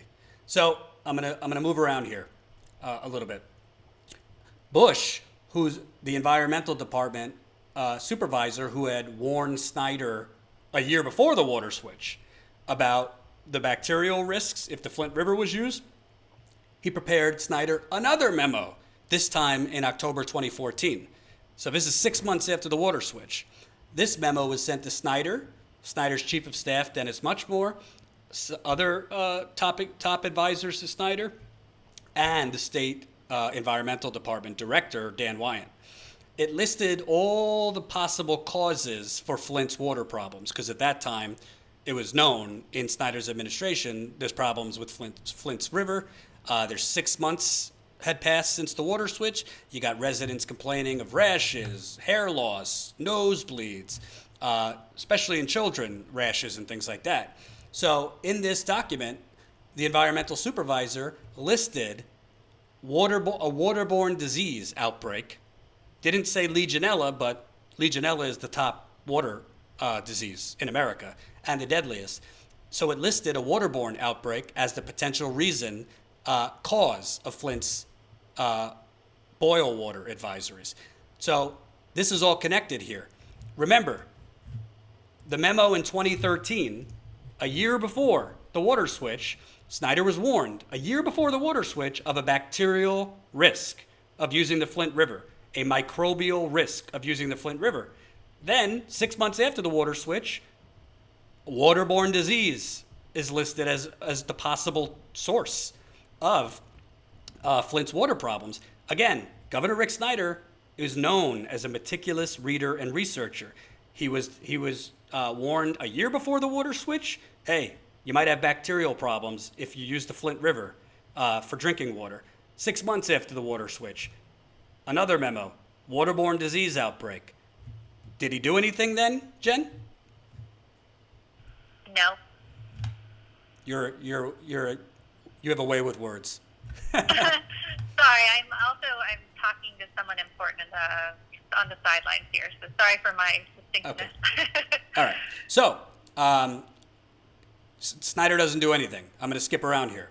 Although Legionella wasn't explicitly included in the memo, emails between state environmental and health officials around the same time showed that it became a serious topic of concern soon after Bush sent that memo. Legionella is, quote, one of only 5 regulated microorganisms in the Safe Drinking Water Act, water expert Bob Bocack explained to Vice, which is why he said Legionella absolutely should have been on Bush's radar when he briefed Snyder. Bush did not respond to Vice's comments. A lot of these people wouldn't respond to us because they've gotten plea deals and they're not able to speak. Despite Bush's October 2014 memo to the governor and the warning Snyder received a year before the water switch, the governor, weeks before his November 2014 reelection, did not act to switch Flint back to Detroit's water system.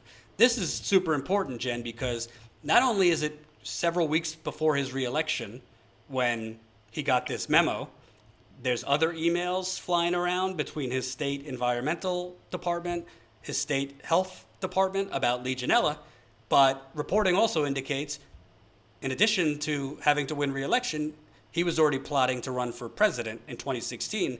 If people could remember that far back, this was pre-Donald Trump. That's right. There was no Donald Trump on the horizon. So you have a governor who needs to win re-election, is plotting to run for president, and I think it would be bad for your reelection or possible presidential race if you allow news of you essentially poisoning a city getting out to the people. Wouldn't that be bad for your political aspirations? I'll take that as a yes. You there? Or not? Hey, so as part of this story, I'm gonna have to sign off right now. All right, text me what's going on. I'm intrigued. Okay. Bye-bye. But keep going. Bye. All right. So, as I described, at that point, Snyder did nothing. Even though he got this memo, basically like, hey, the problem here could be bacterial, and he didn't do anything. Now I'm going to skip around to what is really, really one of the most damning parts of this story, and shows you there was active measures to stop news about Flint's water from getting out at a time when it could have saved lives. So, by the time Snyder, let me just make sure here, I didn't miss anybody. We are currently... Ooh, we got another one. Welcome, Dawn. We are now 10 members away. 10 members away. We're at 1,890. Can we get 10 more? I'm playing strong, but I got a bad cough. I still got Corona in my system. I would love a Corona, but I can't do that. This is tea. I am ordering empanadas tonight as a celebration, and you can't do a damn thing to stop me, darling. Well, maybe you can. I don't know. We'll see. She's been wonderful. Oh, by the way, you like my Harry Potter mug? I'm a Gryffindor and proud. Tea for my cough. So, can we get 10 more members? How about it? We're going to have an epic members call tomorrow night. I can't wait to go through all of this story and the story behind the story, because we're trying to get this out to more people. So, let me make sure I'm not missing any important messages. Okay, so let's keep going. And I'll answer any questions you got towards the end. So this is very important. By the time that Snyder received the memo 6 months after the water switch about the potential for a dangerous bacteria in the water, Flint residents had already been poisoned for 6 months. Quote, the source of the outbreak may be the Flint municipal water. State epidemiologist Shannon Johnson wrote in an email to colleagues on October 13th, 2014. This was a little over a week after Snyder got that memo saying, hey, you might have a waterborne disease outbreak here. So she's saying the source of the outbreak. The outbreak she's talking about is Legionella. That's what the email is about. This is one of the state's epidemiologists, infectious disease, wrote, the source may be the Flint municipal water. This was on the same day General Motors announced it would discontinue using the Flint River. The next day, very important, the next day, October 14th, 2014, Valerie Bradar, who was an environmental advisor and attorney for Governor Snyder, emailed a group of top Snyder administration officials. She laid it all out. Flint's River teemed with E. coli and high levels of TTHMs, which are cancer-causing chemicals. Remember that memo a year before the water switch that warned of carcinogens? TTHM is the carcinogens that were in Flint's River. Valerie Bradar, the governor's environmental advisor, let me repeat that, the governor's environmental advisor and attorney, was warning his chief of staff in an email and other top officials. She called for the Flint to be fully or partially reconnected to Detroit urgently. Snyder's chief legal counsel at the time, Mike Godola, who grew up in Flint and whose mother still lived there, he responded to that email 13 minutes later. 13 minutes later. Horrified. Quote, the notion that I would be getting my drinking water from the Flint River is downright scary. So this is the governor's chief legal counsel, the governor's other lawyer, and environmental advisor emailing Governor Snyder's chief of staff and other officials, basically like blinking red lights, hands waving, abort, get Flint off the Flint River. This is a disaster. Let's get Flint switched back to Detroit now. So that part is already public. What comes next is not public, and we found out.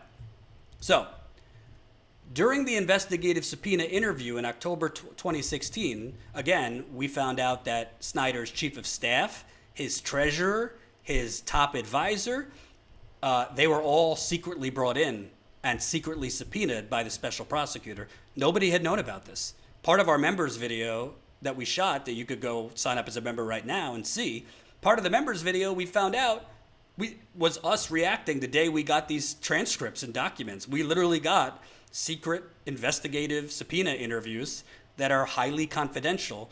We obtained them legally, but these are highly confidential documents. They're not supposed to be out there. They're part of the criminal investigation, and we got them, frankly, because we built up enough sources, and we built up enough trust in Flint for people to trust us. That's how we got those documents. So, during the investigative subpoena interview in October 2016, Snyder's chief of staff much more acknowledged to the special prosecutor that Bradar, Snyder's environmental advisor, and Godola, his chief legal counsel, were not the only ones in the Snyder administration sounding the alarm on using the Flint River, about using the Flint River was a problem. Quote, the chief of staff said it wasn't restricted to one person, let's put it that way. In response to questions from Vice, the chief of staff said he was not able to respond as much as he would have liked to because of we got that a lot, because of the ongoing criminal investigation. Neither Flood nor Mike Godola responded to Vice's request for comment. So here's the part that we uncovered. After receiving Brader's email, chief of staff Muchmore sent her to Snyder's third emergency manager in Flint, Darnell Early, and Richard Baird, the governor's top advisor, who held this weird title called Transformation Manager. Remember, in the beginning, I told you Snyder had a, quote, fixer. Snyder had a, quote, it was described to us as enforcer. Well, the chief of staff for Snyder, after getting this email from his environmental advisor, basically, get Flint off the Flint River now, people are getting sick, sent the environmental advisor to Governor Snyder's enforcer and Darnell Early, the emergency manager. So he sent her to Governor Snyder's enforcer and the emergency manager on a call between the environmental advisor, who was warning about Flint needing to get off the Flint River, and a call between her, Governor Snyder's right-hand man, the enforcer, Rich Baird, and the emergency manager in Flint. Early said it would be too costly to disconnect the city from the Flint River and switch back to Detroit. It seems possible he was referring to more than $100 million Flint would owe in KWA bonds and paying Detroit. So that's very important. Remember, Flint had already, the KWA pipeline was already under construction. Flint was one of the bondholders. That part I skipped over, but Flint got involved with issuing bonds to join the KWA pipeline. So at the time, even though residents were sick, even though residents were having hair loss and rashes and children were starting to get sick, they said, no, we can't switch Flint back because we would have to pay not only the monthly bill to go back to Detroit, which was about $1 million monthly, but Flint was on the hook for over $100 million in KWA bonds. Somebody's got to pay the big banks, JP Morgan and Wells Fargo. So basically, this environmental advisor who was warning, basically begging them, switch Flint off of the Flint River. It has E. coli, it has TTHMs.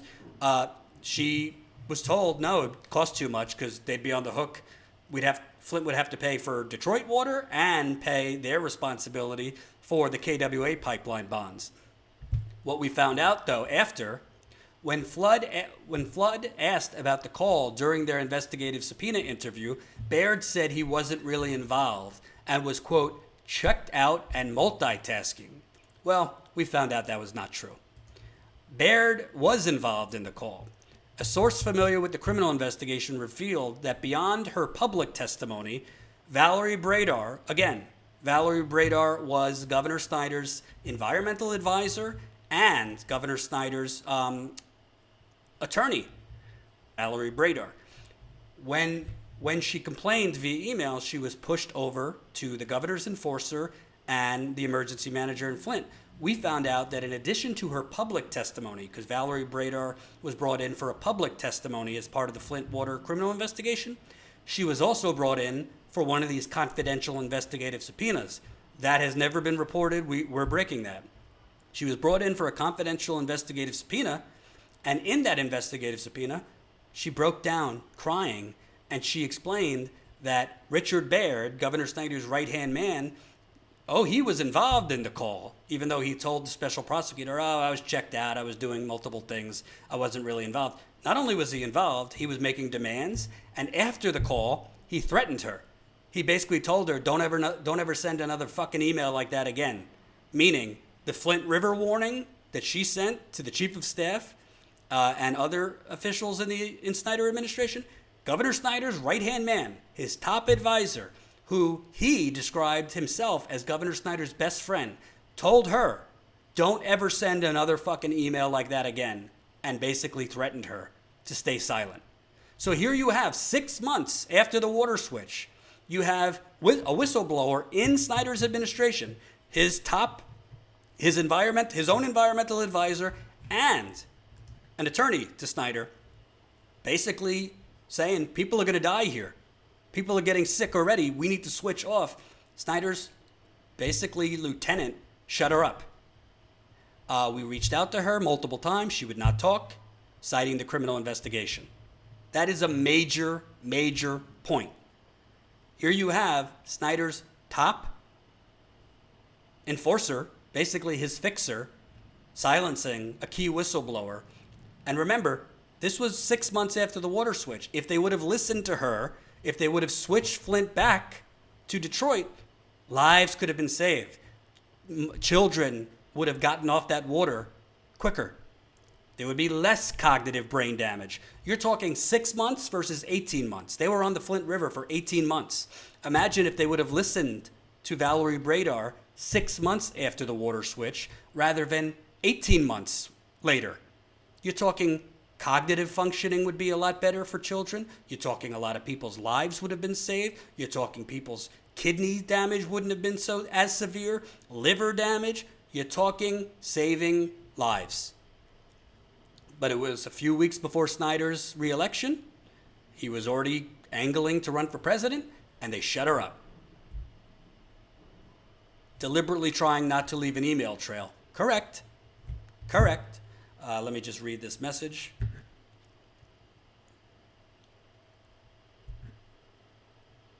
Hold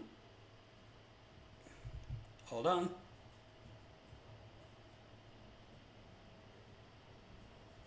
So, and Jen, I'm going on Charlie LaDuff's podcast tomorrow. A major, major hero of mine journalistically. Charlie LaDuff is like one of the few left hardcore investigative journalists in this country. That's why he's largely been blackballed from the corporate media. So he has a very, very popular podcast. He just invited me on to talk about this. So woohoo! Can we get, how many more members do we need, darling? We are at 1,800. All right, we're still 10 members away. I told you I'm not signing off until we get to 1,900. Do not make me get sicker. I will be very upset. We need 10 more members. We got our members call tomorrow where we're going to break down all the nitty-gritty of this story. So keep signing up, statuscoup.com/join. And by the way, how many tweets are we at on this story? Oh, wow. We are at 1,200 retweets so far. So we're getting up there. Hopefully we get Michael Moore next. So I want to come down to the home stretch here. I'm not going to read the whole story. So they basically silenced the lone whistleblower in the administration. Baird, of course, did not respond to multiple requests for comment. I gave Governor Snyder at least 7 to 8 chances to respond. No response. I gave Richard Baird. You know, obviously we want to be fair. These are serious allegations we're making here. We want to give them a chance to respond. They didn't respond. You make what you want of that. To me, you're not going to respond because there's 9 days left until the statute of limitations. 9 days left until the statute of limitations in Michigan. The statute of limitation in Michigan is 6 years. This happened April 25th, 2014. They switched to the Flint River. Next week is April 25th, 2020. That's 6 years. If this statute of limitations does not get extended, there have been calls among some state lawmakers to extend it from 6 years to 10 years. If it doesn't get extended, there could be no more charges, felony misconduct in office charges. That's a felony, misconduct in office. Of course, there is no statute of limitations on manslaughter, so if prosecutors found evidence of manslaughter, involuntary manslaughter, there's time for that. But as far as our reporting, the new prosecutors who fired the old ones who were building this case against Snyder, as far as we know, they haven't prosecuted anyone. Instead, they dropped all the charges, which we're going to get to. So, let's keep going. Baird did not respond. Darnell Early, the Flint emergency manager, didn't respond. A source familiar with the Flint criminal investigation who's spoken with Brader, so this source has spoken with the environmental advisor who was threatened by Governor Snyder's right-hand man, told Vice she regrets not doing more. It haunts her at night, weighs on her conscience. So this person tried to do the right thing in Snyder's administration, and Snyder's right-hand man basically shut her up. Baird's menacing nature seemed to not be an exception but the rule for how he operated as Snyder's right-hand man. In 2014, Baird left a hostile voicemail threatening to sue a local AFL-CIO union leader who wrote a critical op-ed about him. He also threatened to sue then State Senator Gretchen Whitmer for calling him a crook on television. Whitmer is now the governor of Michigan. In 2018, Baird lashed out at a Flint activist telling him to crawl back into whatever hole of illusion you reside in. Quote, "He's a fixer. He's an old-fashioned fixer," a source familiar with the criminal investigation told Vice. Baird's MO was by any means possible, threaten, coerce, whatever, to fix these things for Snyder. Baird's fixing for Snyder expanded as the water crisis unfolded, allegedly descending into identifying Flint residents who could damage Snyder and trying to pay them off. So this part of the story, honestly, to me, is I've seen a lot of corrupt things in my day. I've seen a lot of corrupt things all over this country. This shit surprised me. This is how corrupt this administration, Governor Rick Snyder's administration, was. And by the way, this information was out there, but because the local media in Michigan, not just in Michigan, but all over this country, is horrific. They are asleep at the switch, intentionally so. They don't want to investigate anything because they don't want to rock the boat. They don't want to challenge power. This information could have been found out if they would get out of their cubicles and go talk to people and build relationships like I have. I'm not from Flint. I'm not from Michigan, but I've been there 15 times, and I give a damn. I don't think it's okay for American citizens to be poisoned by their government and then left to die. That's why I care about this story. That's why I'm going to cover the coronavirus and the pandemic's after effects, because I promise you, in a year from now, you think CNN's going to give a damn? You think CNN's going to care if you get your job back? You think CNN's going to care if people are held accountable? You think CNN's going to care or report on all the corporations who are getting massive bailouts right now? They're not going to care because the media didn't give a shit about Flint. They went down there for 2 weeks. Rachel Maddow gave a damn for 5 minutes, and then they forgot about Flint. We didn't forget, and because you are funding us $5 at a time, $10 at a time, because you are funding real independent journalism, that's how we broke this story. Let me tell you something. It's not easy to gain trust from people to literally hand you highly confidential documents. We gain trust of people. By the way, these documents that we got, we obtained legally. But the people, I won't get into it, but our sources that are responsible for us getting those documents took risks so we could get this information, and because they trusted us. And you don't build trust by going to a place once. I don't want to get into it, but, back in the day, I had it out with Jank. I'm not trying to make this a Young Turks thing, but he didn't want me to keep going to Flint. He said, "You've been there so many times that we appreciate it, but we got to cover other things." I said, "Yeah, but we're not going to break who's really responsible here if I don't keep going back." You don't build sources in one trip or 2 trips or 3 trips. You got to keep going back. You got to, because You meet new sources through building relationships with existing ones. I mean, I have spent a lot of my time in life. I'm talking Saturdays in the coffee shop writing. I'm talking trips to Flint rather than being with family. I'm talking, frankly, more time on this than I should have been spending with my lovely girlfriend. And she has sacrificed to let me do this because she knows how passionate I am. How much time have I spent on this one story? Can't measure. So, let's keep going. Now, we're getting towards the home stretch here. This is the most corrupt part of the story. Yes, Governor Snyder, they silenced this whistleblower, but this gets really corrupt. So, by 2017, Flint resident Adam Murphy had become ill with seizures, memory loss, and double vision. Things grew so bad he could no longer work as a millwright welder. His then-wife, Christina, developed severe skeletal and muscle pain. Their newborn son, Declan's umbilical cord blood tested positive for lead in 2016. Of course, the CDC cites there's no safe lead level for children. Angry and desperate for help, Adam unleashed his rage at a water crisis town hall in January 2017. A police officer removed him from the event and said she'd connect him with a top state official who could help his family. Christina told us. Christina is one of these people, a resident that I've built a relationship with. I've probably been in her house at least 15 times. I've spoken with her on the phone numerous times, text, email. These people now are my friends, frankly. I care a lot about them. And she took a great risk to go on the record.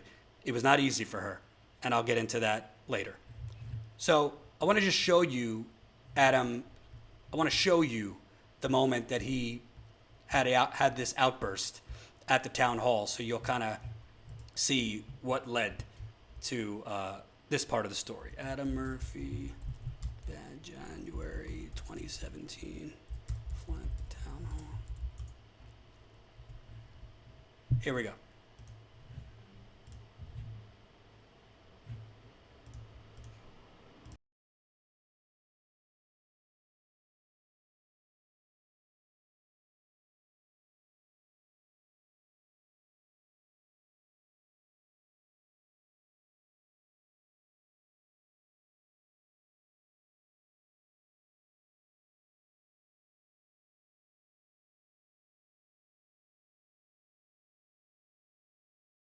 Shame on you guys. Shame on you. Every house. $500,000 to Mark Edwards and only 156 homes was tested. You telling me it took all that freaking money? No, you didn't spend all the damn money testing homes because you haven't been to my house lately. And my house was 530 parts per billion after the state ripped all the pipes out of my house. All the pipes have been ripped out. The service line has been changed. You gotta get the mains out, buddy, because you're wasting our time and we're dying. People have died from this damn water, and all you guys can sit up there and just pretend like it's no big deal.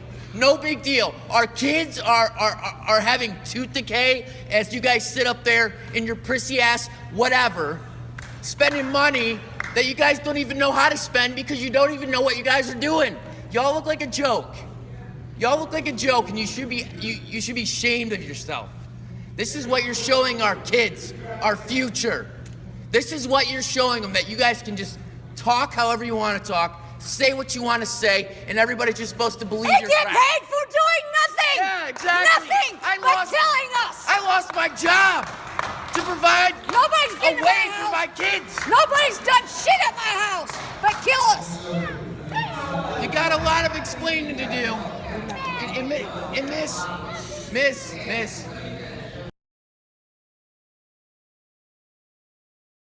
So why I wanted to show you that is his outburst, which, by the way, I mean, you could understand it if you've been poisoned, right?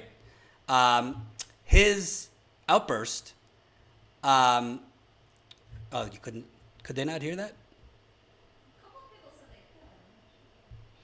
I hope you could hear it. You didn't hear that, folks? Okay, I think they could. So his outburst got a lot of media attention in Michigan, and if you are Governor Snyder and Governor Snyder's administration, and you're trying to keep this Flint water crisis, under the water, so to speak, you don't want people like that getting a lot of media attention. So that was Adam Murphy. And let's show you what happened quickly after that. So after he got media attention in the Flint Journal and Detroit News, weeks later, he was actually escorted out by a police officer there after that outburst. The officer said, I'm going to try to connect you with a top official. Weeks later, Richard Baird. Remember Richard Baird? Silenced Valerie Bradar. The governor's environmental advisor told her, don't ever send another fucking email like that again. The governor's, quote, fixer, Richard Baird, shows up in Adam and Christina Murphy's living room in Flint. Who's next to him? A former Army National Guard who introduced himself as a Black Ops Marine. How's that?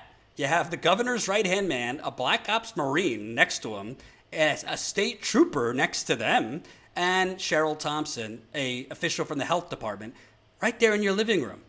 Wow, that's quite the show of force. I would be a little intimidated if somebody introduced themselves as a Black Ops Marine in my living room next to the governor's right-hand man. So, Baird told the Murphys that the Snyder administration would fully pay for a medical treatment for Adam called chelation therapy, which injects agents into the body to bind to heavy metals like lead and extract them. I'm not educated enough to know if chelation works or it doesn't work. It tends to be a little controversial, but if you have heavy lead poisoning, after 30 days, the lead is kind of like, it's not even going to show up fully in a test because it basically cements into your bones, so it gets hidden. Chelation is a treatment that a lot of people have used to extract lead from the body. In Adam's case, it was actually effective. So, Baird told Adam and Christina that the state would fully pay for Adam's chelation treatment. That's interesting, right? What is a way, because I've been to Standing Rock, I've been to other places. What do you do in protest movements? You identify the leaders of the protest movement and you try to silence them. You try to neutralize them. So you had a couple residents in Flint who were raising hell at town halls. They were getting media attention. Those residents getting media attention was starting to get national media to pay more attention. So what do? Well, if you're Governor Snyder and his right-hand man, you offer to pay him off. And that's exactly what happened. So they offered the Murphys to pay for their treatment. Christina, they're not married anymore. They got divorced. But Christina told us that Baird said she'd received this chelation treatment, which again pulls lead out of your body, when she stopped breastfeeding her newborn, and told Adam that he would be the state's, quote, pilot program if Adam's chelation proved successful. Baird signaled it would be made available to the rest of Flint. Following Murphy's chelation treatment, his blood lead levels dropped dramatically. Although he still has health problems from the water, his seizures stopped and his cognitive functioning improved, according to Christina, who's now his ex-wife. The governor's right-hand man told Adam Murphy, quote, "You're going to be the face of Flint," Baird said to him, according to Christina. But here was the catch. You ready for this one? You can't tell anybody about this. You can't go to the media. You can't talk to other people, and you certainly can't say the state is paying for your treatment. Isn't that interesting? Let's start looking at the timeline here. You got Adam Murphy, one of the loudest protesters, one of the loudest residents. He's screaming at Flint town halls.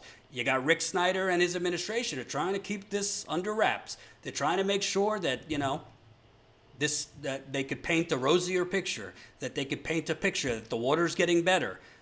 What do? Well, you try to identify the people that are, becoming thorns in your side, getting a little too loud, these poor sick residents of Flint. And you go to their homes, you offer them very, very expensive treatment. In exchange, shut your fucking mouth. Do not tell the media, and do not talk to anybody else about this treatment. Yet, they painted it to Christina and Adam. They're the pilot program. If the treatment works for you, we'll make it available to the rest of Flint. to the rest of the lead-poisoned Flint residents. So this was a manipulation. I know Christina Murphy pretty well. I do not think Christina or Adam knowingly took money thinking they were taking dirty money. I don't think they took, from everything I could see and all my reporting, they genuinely were manipulated by the governor's right-hand man that we want to make you the poster child. You're going to be our first test of this pilot program. And if it works to get the lead out of your body, we're going to make this available to everyone. If you are desperate, if you know your kids have been poisoned, if you're Christina and at the time your husband is a shell of himself, he can't work, he's so sick, he's having seizures, he's calling you from the road saying, I don't know where I am, I'm losing, my memory's going, I don't even know how I got here, I can't drive, you have to go pick him up. Aren't you going to take the help if the state is offering it to you? So Rich Baird told the Murphys, you can't talk about this to anybody else. Can't talk about this to anybody else. That's called a payoff. Adam didn't agree to go on the record for this story, citing legal advice, but he did openly talk about the chelation treatment. I linked to some Facebook Lives he did on it. But here's the thing. Governor Snyder, he knew about, according to Christina, we'll get to that later. Governor Snyder, according to Christina, knew what his right-hand man was doing in Flint. He knew about the meetings he was having with Flint residents. And this wasn't the only person Governor Snyder's right-hand man tried to pay off. The Murphys weren't the only Flint family Baird allegedly tried to silence, according to sources familiar with the details of the criminal investigation. Melissa Mays, another Flint resident, said she initially thought her hair loss and increasing fatigue was the result of working too hard. But after she and her sons faced rapidly declining health, she sprung into action. From speaking up at Flint town halls to organizing protests and lobbying Congress, Mays became an outspoken thorn in the Snyder administration's side. She was also one of several plaintiffs in a lawsuit that won $97 million from the state towards replacing Flint's busted lead service lines. According to Mays, Baird approached her in May 2018, not so subtly trying to pay her off. Quote, Rick and I are out at the end of the year, so we have nothing to lose, Mays recalled Baird saying. Baird allegedly said he was so tired of Flint residents complaining and, quote, lacking appreciation for all Governor Snyder had done for them, that he unilaterally, without the governor knowing, decided to end the free water bottle sites throughout Flint. Mays told Vice she offered Baird to shower in her home as a demonstration of how unsafe the water still was. She also emphasized the need for transparent, non-state or EPA-funded water testing. Baird's response wasn't subtle, according to Mays. Quote, how about I do this? If I come in and replace your interior plumbing, your fixtures, the water heater, and your service line, would that make you happy and would that make you quiet? Mays did not flinch. I just looked at him and said, if you do that for everybody, he turned beet red. If Baird couldn't convince people to say Flint's water was safe, quote, he would buy it, and then if he couldn't buy it, he would threaten it, Mays told Vice. Before I go further, I just want to make an obvious point. I don't know, I assume this is obvious to you all. So, Richard Baird, and again, to be fair, I reached out to Richard Baird 6 or 7 times. I have multiple emails for him. I didn't get bounced back. He got my messages, okay? Gave him plenty of time to contest this, to dispute it, to say they're lying. Didn't respond. Why is this so important? This is the governor's top advisor. This is the governor's, according to Richard Baird, this is Governor Snyder's best friend in the whole world. According to multiple sources we spoke to, this is the governor's fixer. This is the governor's enforcer. In my view, this is the governor's henchman. Okay? Do you think Governor Snyder's enforcer is going around making payoff offers without Governor Snyder knowing? Either Governor Snyder is an innocent little butterfly who doesn't know that his top advisors are doing criminal things, allegedly criminal things, or he knows what's going on and he's approving of it. You really think Governor Snyder's top right-hand man is freelancing independently? without him knowing? We'll get to that in a minute. By the way, all of this information, I just want to be clear, all of this information that I've reported, the current Attorney General of Michigan has all of this information. She's had it for over a year. They haven't charged one person. In fact, they dropped the charges. Okay? They've had all this information. I know for a fact they have it because I've spoken with people. You need to preserve your energy, Joy. I will, my love. This is making me better, actually. Yeah. And let me see. Have we gotten any new members? I have to take care of you after we pass out. Have we gotten any? Oh, no, we haven't gotten any new members. We're still 10 members away. We're still 10 members away from the promised land. That would be 1,900. I told folks I'm signing off when we get to 1,900. And I'm going to tear you away from your computer. Oh, my poor girlfriend. I love her. All right. I'm almost done, folks. As Melissa said, if Richard Baird, the governor's right-hand man, could not get people to say Flint's water was safe, he would buy it. And if he couldn't buy it, he'd threaten it. So, during Baird's investigative subpoena interview, Flood asked him about his interactions with Flint resident Kerry Weber. One of Weber's daughters survived the deadly Legionnaire's disease after the water switch. Her other daughter was found to have alarming levels of lead in her blood. Her husband had an eye stroke, leaving him partially blind. Weber's family struggles led her to publicly criticize the Snyder administration and lobby Baird and state officials for expanded Medicaid. Baird acknowledged speaking with Weber, telling Flood he asked the health department to follow up with her. Flood also asked Baird if he knew anything else about Weber, who in 2016 claimed that anonymous donations helped her pay for her home's new water service lines. The special prosecutor asked Richard Baird, "You ever hear of Miss Weber receiving cash from the state?" Baird replied, "This is something else. I guess I have to answer that." Flood and Baird's interview was then moved off the record for 3 minutes, according to the transcript. Let me repeat that. Obviously, the special prosecutor of the criminal investigation isn't asking Richard Baird, "You ever hear of this Flint resident getting cash from the state?" Unless he has reason to believe that this Flint resident was offered cash from the state. It would be highly criminal if Governor Snyder's administration was offering a loud Flint resident who was causing them problems cash. That's criminal. I'm not accusing Ms. Weber because I don't know, but she did publicly say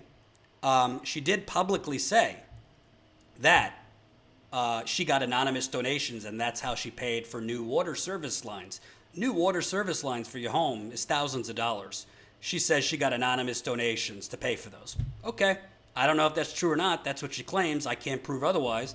But the special prosecutor asked Baird in the interview that we obtained, again, these are all confidential interviews, it's never been out there.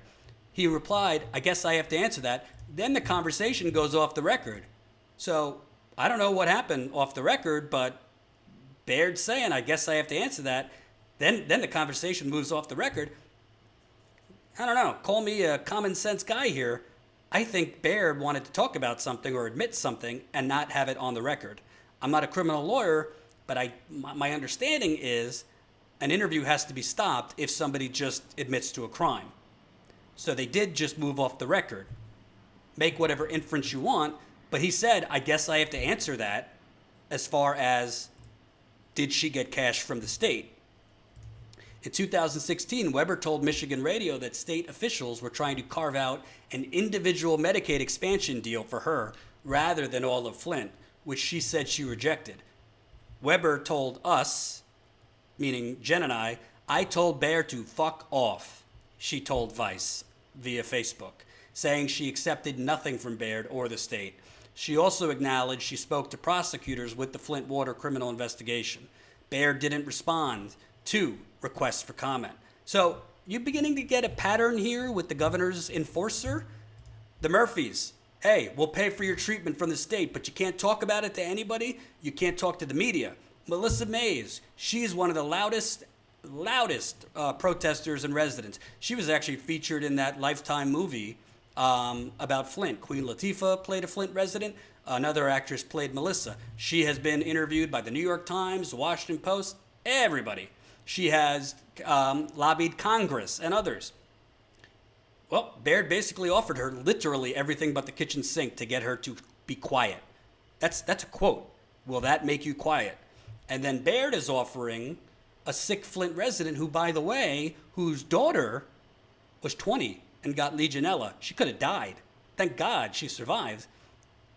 Says, oh, do I have to answer that as far as whether Miss Weber got cash from the state? Miss Weber told us I didn't accept anything from the state. I really don't know. I want to be fair to her. That's what she said. She told Baird to fuck off, she says. I don't know if she got cash or not. I really don't. But the special prosecutor thought to ask it, which means there was suspicion that Richard Baird, the governor's right-hand man, was facilitating cash payments to some sick Flint residents. And this pattern with all of them was, I'm going to make a special deal with you. I'm going to, Adam and Christina Murphy, I'm going to make a deal. You're going to get this chelation treatment, which takes lead out of the body, but I'm going to depict it as the rest of Flint will get it later. With Kerry, we'll set up a way for your family to get expanded Medicaid, and we'll deal with the rest of Flint later. That's called wheeling and dealing. That's called making private deals. That's called trying to pay off people and depict it that, we're going to treat the rest of the sick residents later. Well, needless to say, that rest of the Flint residents, treatment for them never came. Moving on. Baird's way of doing things seemed to be consistent, whether he was dealing with residents, state officials like Brader, or state epidemiologists. Weeks before Snyder faced a tough re-election, while also reportedly considering running for 2016 presidential run, state epidemiologist Susan Bohm emailed health officials describing a concerning call she just received from Leanne Schechter-Smith. Leanne Schechter-Smith was basically the state environmental department's water chief. She ran the drinking water division. Bohm said Schechter-Smith called her to share that Genesee County's health department had flagged the growing Legionella outbreak. She was concerned that an imminent announcement about the Flint water being the source of the outbreak would certainly inflame the situation. Neither Bohm or Schechter-Smith responded to our request for comment. Flood pressed Baird on what Snyder and he knew about Flint's Legionella outbreak and when. Baird said experts told top state officials that the number of Legionella cases in Flint wasn't abnormal compared to neighboring counties or parts of the country. When Flood asked which experts told him that, Baird said, I don't remember who told me that. Christina Murphy said she simply didn't trust him when he stood in her living room years ago offering her then-husband Adam state-funded medical treatment. It seemed surreal. It seemed like a movie, she said. But despite Murphy's reservations, she believed Baird when he framed Adam's treatment as a first step to providing it to the rest of Flint. Quote, we weren't going to just go ahead with it if they were just going to go to Adam and nobody else, Christina told us. Why are you going to go to us when why are you going to just do us when there's a whole city that's sick? Murphy said Baird wasn't acting independently of the governor because Baird specified that he would take the issue to his, quote, best friend. Years later, Christina Murphy said she thinks Baird's offer was meant to, quote, cut off Flint's voice, cut off our loudest voice, and that was Adam. Quote, it's keep your mouth shut money, a source familiar with Baird's actions told Vice. Prior to the water switch, Christina was a vibrant, healthy woman who worked outdoors and volunteered at her children's school. Today at 39, she said she's ravaged by severe muscle pain. And by the way, I've seen it. I've seen her. It's difficult just to function. She has severe muscle pain, bone marrow inflammation, brain lesions, night sweats, seizures, anxiety, PTSD, and bladder issues. Quote, about 6 months ago, it got so bad that I was ready to write out a will because I was worried about whether or not I was going to die a few times over the past year. After the water switch, her 13-year-old daughter Sky has developed significant leg and joint pain. Her 7-year-old Lily received an IEP from her school, citing cognitive impairment, a learning disability, and memory loss due to lead poisoning. She's also developed night terrors. Her 4-year-old Declan has been diagnosed with a learning delay and has severe leg pains in his sleep. Christina never got that chelation treatment that Richard Baird promised her. The health department cut off communication with her shortly after she and Adam divorced. Cheryl Thompson, the state health official, who according to text messages we reviewed, oversaw the state's payments for Adam's treatment, didn't respond to our request for comment. Here's the best part of all this, or the most sickening part of all this. Remember how Baird and the state were paying for this treatment, but told the Murphys, don't go to the media, don't talk to anybody? Well, when Baird described this to other people, he pretended that he was a philanthropist. Baird told Flint resident Bruce Stairs that he was paying for Adam's treatment out of his personal pocket. I'm going to stop the story there. I'm going to read the rest to you tomorrow because it's a bit longer. And the next part is getting into how the Snyder administration basically intimidated Flint's former mayor, Karen Weaver. And, you know, a lot of Flint residents were criticizing Mayor Weaver as not doing enough. Actually, I got some grief because I interviewed her a few years ago when I was still at the Young Turks, and people thought I went soft on her. Well, you know, there's definitely valid criticisms, but as I broke in the story with Jen, the mayor was dealing with an administration that was basically holding money for relief, holding relief money for Flint, basically dangling it over her head. And if she wouldn't declare the water safe, because they wanted Flint's mayor, who happened to be a black woman, to declare to the majority black city that the water's improving. Because if they could get the mayor to toe their line and admit the water was improving, which it was not, then they could continue their operation, which was sweep this under the rug. So I'm going to get into that part tomorrow because I don't want to read the whole thing and my voice is getting a little hoarse. I do still have corona, so I don't want to push myself too far. Thank you, Chris, $5. Congratulations to Status Coup and Vice for breaking the story. Now let's see how the corporate media outlets deal with the story. Join if you can. Let's see if they cover it. We've sent it all over the place today. So far, maybe more outlets have covered it since I've been live. So far, the Detroit Metro Times has picked it up. We have reached out to the Detroit Free Press, the Flint Journal. Honestly, it would be a journalistic crime for them not to cover this. There is no credible reason not to cover this. The only reason not to cover this is if you are in the tank with them to hide this. That's the only reason not to cover this story. We have evidence that essentially crimes were committed here. Payoffs, silencing a whistleblower. We have evidence that Governor Snyder was warned before the Flint water switch. There's going to be major problems if Flint uses the Flint River, and he allowed it to go on anyway. We have evidence that the governor, at a very critical time in October 2014, 6 months after the water switch, that the governor was made aware of the deadly water outbreak, Legionella, and didn't do anything.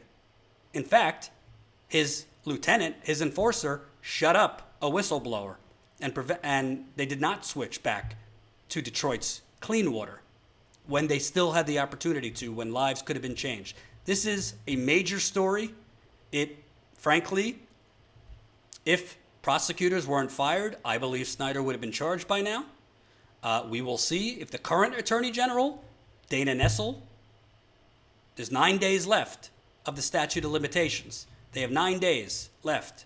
If the statute of limitations is not extended, meaning they don't extend it from 6 years, which is next week, to 10 years, then that's it. Other than they could still charge for manslaughter or involuntary manslaughter, but the felony misconduct in office, they only have a week left to charge that. I am showing you State Senator Jim Ananek's information. You could call him right there, 517-373-0142. The reason I'm giving you his contact information is because he is one of the state senators that has called for the extension of the statute of limitations. I sent the story to him. I sent the story to his press secretary. Haven't heard back yet. The only way that the statute of limitations is going to be extended if there is a major pressure campaign. 517-373-0142. He's a Michigan state senator. Publicly, he has called for the statute of limitations to be extended. I would venture to guess that based on our reporting and based on the revelations in here, the Republicans would have no choice but to agree, because the Michigan state legislature is run by Republicans. And if they won't extend it, then they need to explain why, because to me, it would indicate they don't want it extended because they're protecting former Republican governor Rick Snyder. Also, there is an element to this story about current governor Gretchen Whitmer, who is being thrown out there as a possible vice president to Joe Biden. Well, she's in this story too. So that will be part 2 tomorrow. I will read that. She has not kept her promises to Flint, and you'll find out why. I want to thank you guys for being so patient. I know I teased this story. Jen and I teased this months ago. The reason we teased it months ago is because they told us it would be out months ago. Tomorrow night, in our members only call, we will give you every behind the scenes tidbit you could ask for. Right now, we're at 1,890 members. So we're 10 members away from 1,900. We have our free trial going through tomorrow night. So you could still become a member for free. Statuscoup.com/join. Become a member for free. Tomorrow night, hopefully, do not cancel your memberships. For people who signed up for free, we hope you stay. Your membership will move from being free to $5 a month. Obviously, if you can't afford it, you can't afford it. We get it. It's tough for everybody right now. If you can't afford it, you don't have to do anything. Don't cancel it. And you'll be bumped up to $5 a month. This is the only way we're going to grow. There is going to come a time when we're going to be able to go out again. And it's going to be okay and safe-ish to go out. And we plan on continuing to cover stories like this. We're not done covering environmental justice. We are not done exposing corruption. But we can only do it with you.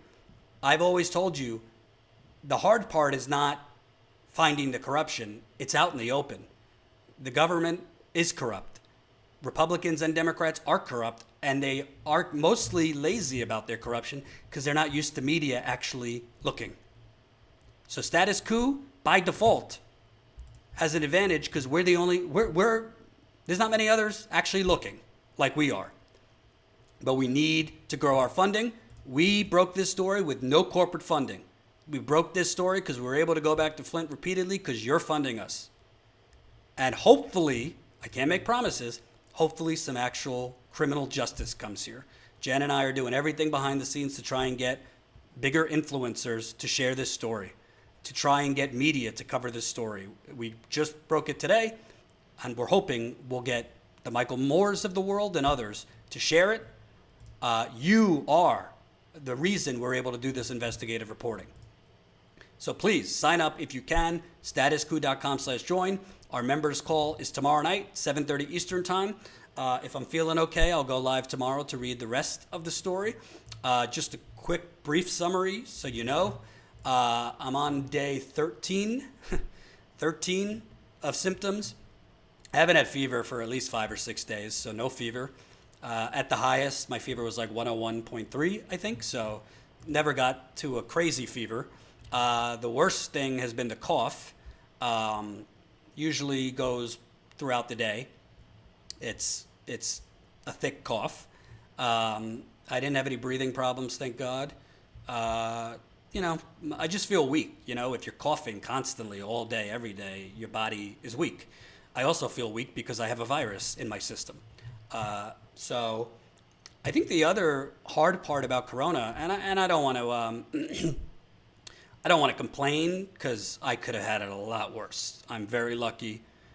This has been a mild case. There's 30,000 people have died here. People are fighting for their lives right now, so I don't want to make it seem worse than it is. I'm very, very lucky. And I thank Anat, my girlfriend, who has been tending to me like a queen. And thank God right now she doesn't have any symptoms, so we hope It stays that way. I think one of the tough parts of this, and you don't have to have coronavirus to have this, is the mental health part of this. I'm not really feeling like depressed, but I guess being in the house for every day, and we live in a 1-bedroom, so it's not like you have a lot of space. It just wears on you. The days feel like a day feels like a year. I don't know if you guys are feeling that way, but I just feel like the hour feels like a day. The day feels like a decade. And even if we're, the last few days we've gone out for quick walks. My doctor said I could with a mask. I have a big an N whatever mask?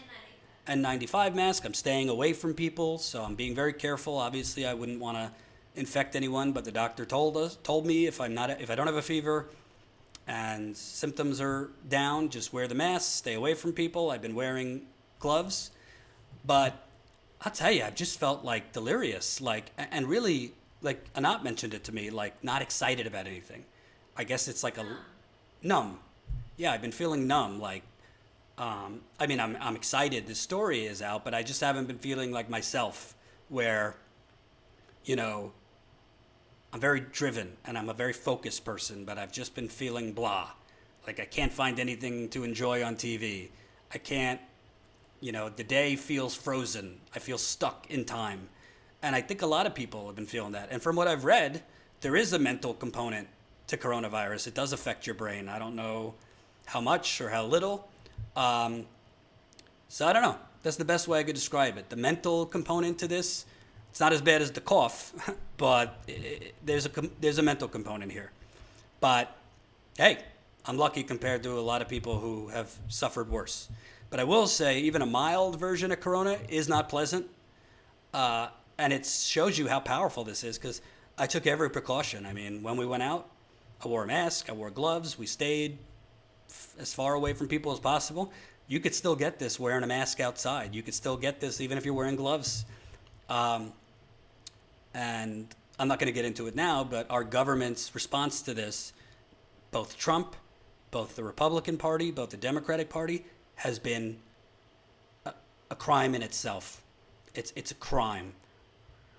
The lack of actual real help they are giving the people. It's a crime. The fact that corporations are basically pouncing on us like hyenas. You have banks being allowed to seize the $1,200. So the crumbs that they agreed to give you, the $1,200, you literally have banks allowed to seize that $1,200 if you owe them a debt. That is criminal. But we just got another member, Sergio. We are now just 9 members away. Holy cow, 9 members away from 1,900. 1,891. But I'll end with this. I've had opportunities to sell out in journalism. I got offered, when I was at the Young Turks, I got offered a job for double at a corporate outlet, and I didn't take it. I've had a lot of opportunities to sell out, actually. And the reason I don't is because of the people of Flint. I've been criticized for covering Flint as much as I do, saying, Jordan, there's other problems in America, this and that. To me, this story that we broke, and again, I'm going to talk about it more during my live stream tomorrow. I'm going to talk about it. Jen and I will talk about it a lot more. 7:30 Eastern tomorrow night. Our members call, 4:30 Pacific. Be there or be square. Statuscoup.com/join. You'll get a link to join. But to me, Flint is really a microcosm of America. This was allowed to happen in Flint, and the cover-up after that we just broke was allowed to happen in Flint because cities like Flint, Michigan, who, by the way, if you know your history, used to be the American gold standard. Flint used to be the eye of the rest of America. In the 1950s and 60s, Flint was a vibrant economic city. It was the home of General Motors. It was the home of the auto industry, the birth of the auto industry. And then, through racist laws, through white flight, and through our national government signing trade deals and NAFTA that allowed General Motors and other corporations to go to China and Mexico, Flint was demolished, just like Detroit and other cities. And what happened, the water crisis in Flint would not have happened if not for all those things that happened before then. And Flint is a majority minority town, but it's also got a lot of white poor people. And to me, Flint is a microcosm because there's been a poisoning in America. In Flint's case, it was the water, but there's been a poisoning all around America. You know what that poison is? Our government is bought off. Our government has been sold to the highest bidder, the donors. That's the poison in America. That's why in America, if you, through no fault of your own, in Flint or elsewhere, are poisoned, you will be left to die after the fact. That is what's happened in Flint. You're left to die by the Republicans who poisoned you and covered it up. You're left to die by the Democrats who are complicit. You are left to die by the media who covers it for 2 weeks, wins awards. Rachel Maddow won an award for her Flint coverage and then forgets it so that they could go rant about Russia and other conspiracy theories for 4 years. The media is why these stories continue to happen, because there's no media exposing it before the water is switched or exposing and investigating it in the weeks after the water is switched, in the 6 months after the water is switched. There's no media on the ground with the residents, giving them a voice when they're losing their hair, when they're getting rashes, all of this. We are that media, Status Coup. You are that media because you are what funds it. I'm not going to stop covering Flint or other communities like this because I don't think in a country, it's not a country, remember, it's the United Corporations of America, but I don't think people should have to be poisoned. I don't think people's children should have to lose their ability to learn. Forget letters in the alphabet. Forget numbers. I've met children who can no longer remember how to count to 20. I've spoken with them. I don't think it's okay to poison people and then leave them to die. I don't think it's okay for journalists to leave those people to die without investigation or accountability. I don't think it's okay for journalists to ignore this corruption. That's what they're doing. By the Detroit Free Press not covering this, by the New York Times not covering this, by the Washington Post not covering this, by CNN, MSNBC, they are complicit. Silence is complicity. So we'll stay on this. I ain't going to stop while there's air in my lungs. Thank you for watching. Sign up, statuscoup.com/join. I'll see you tomorrow. Peace.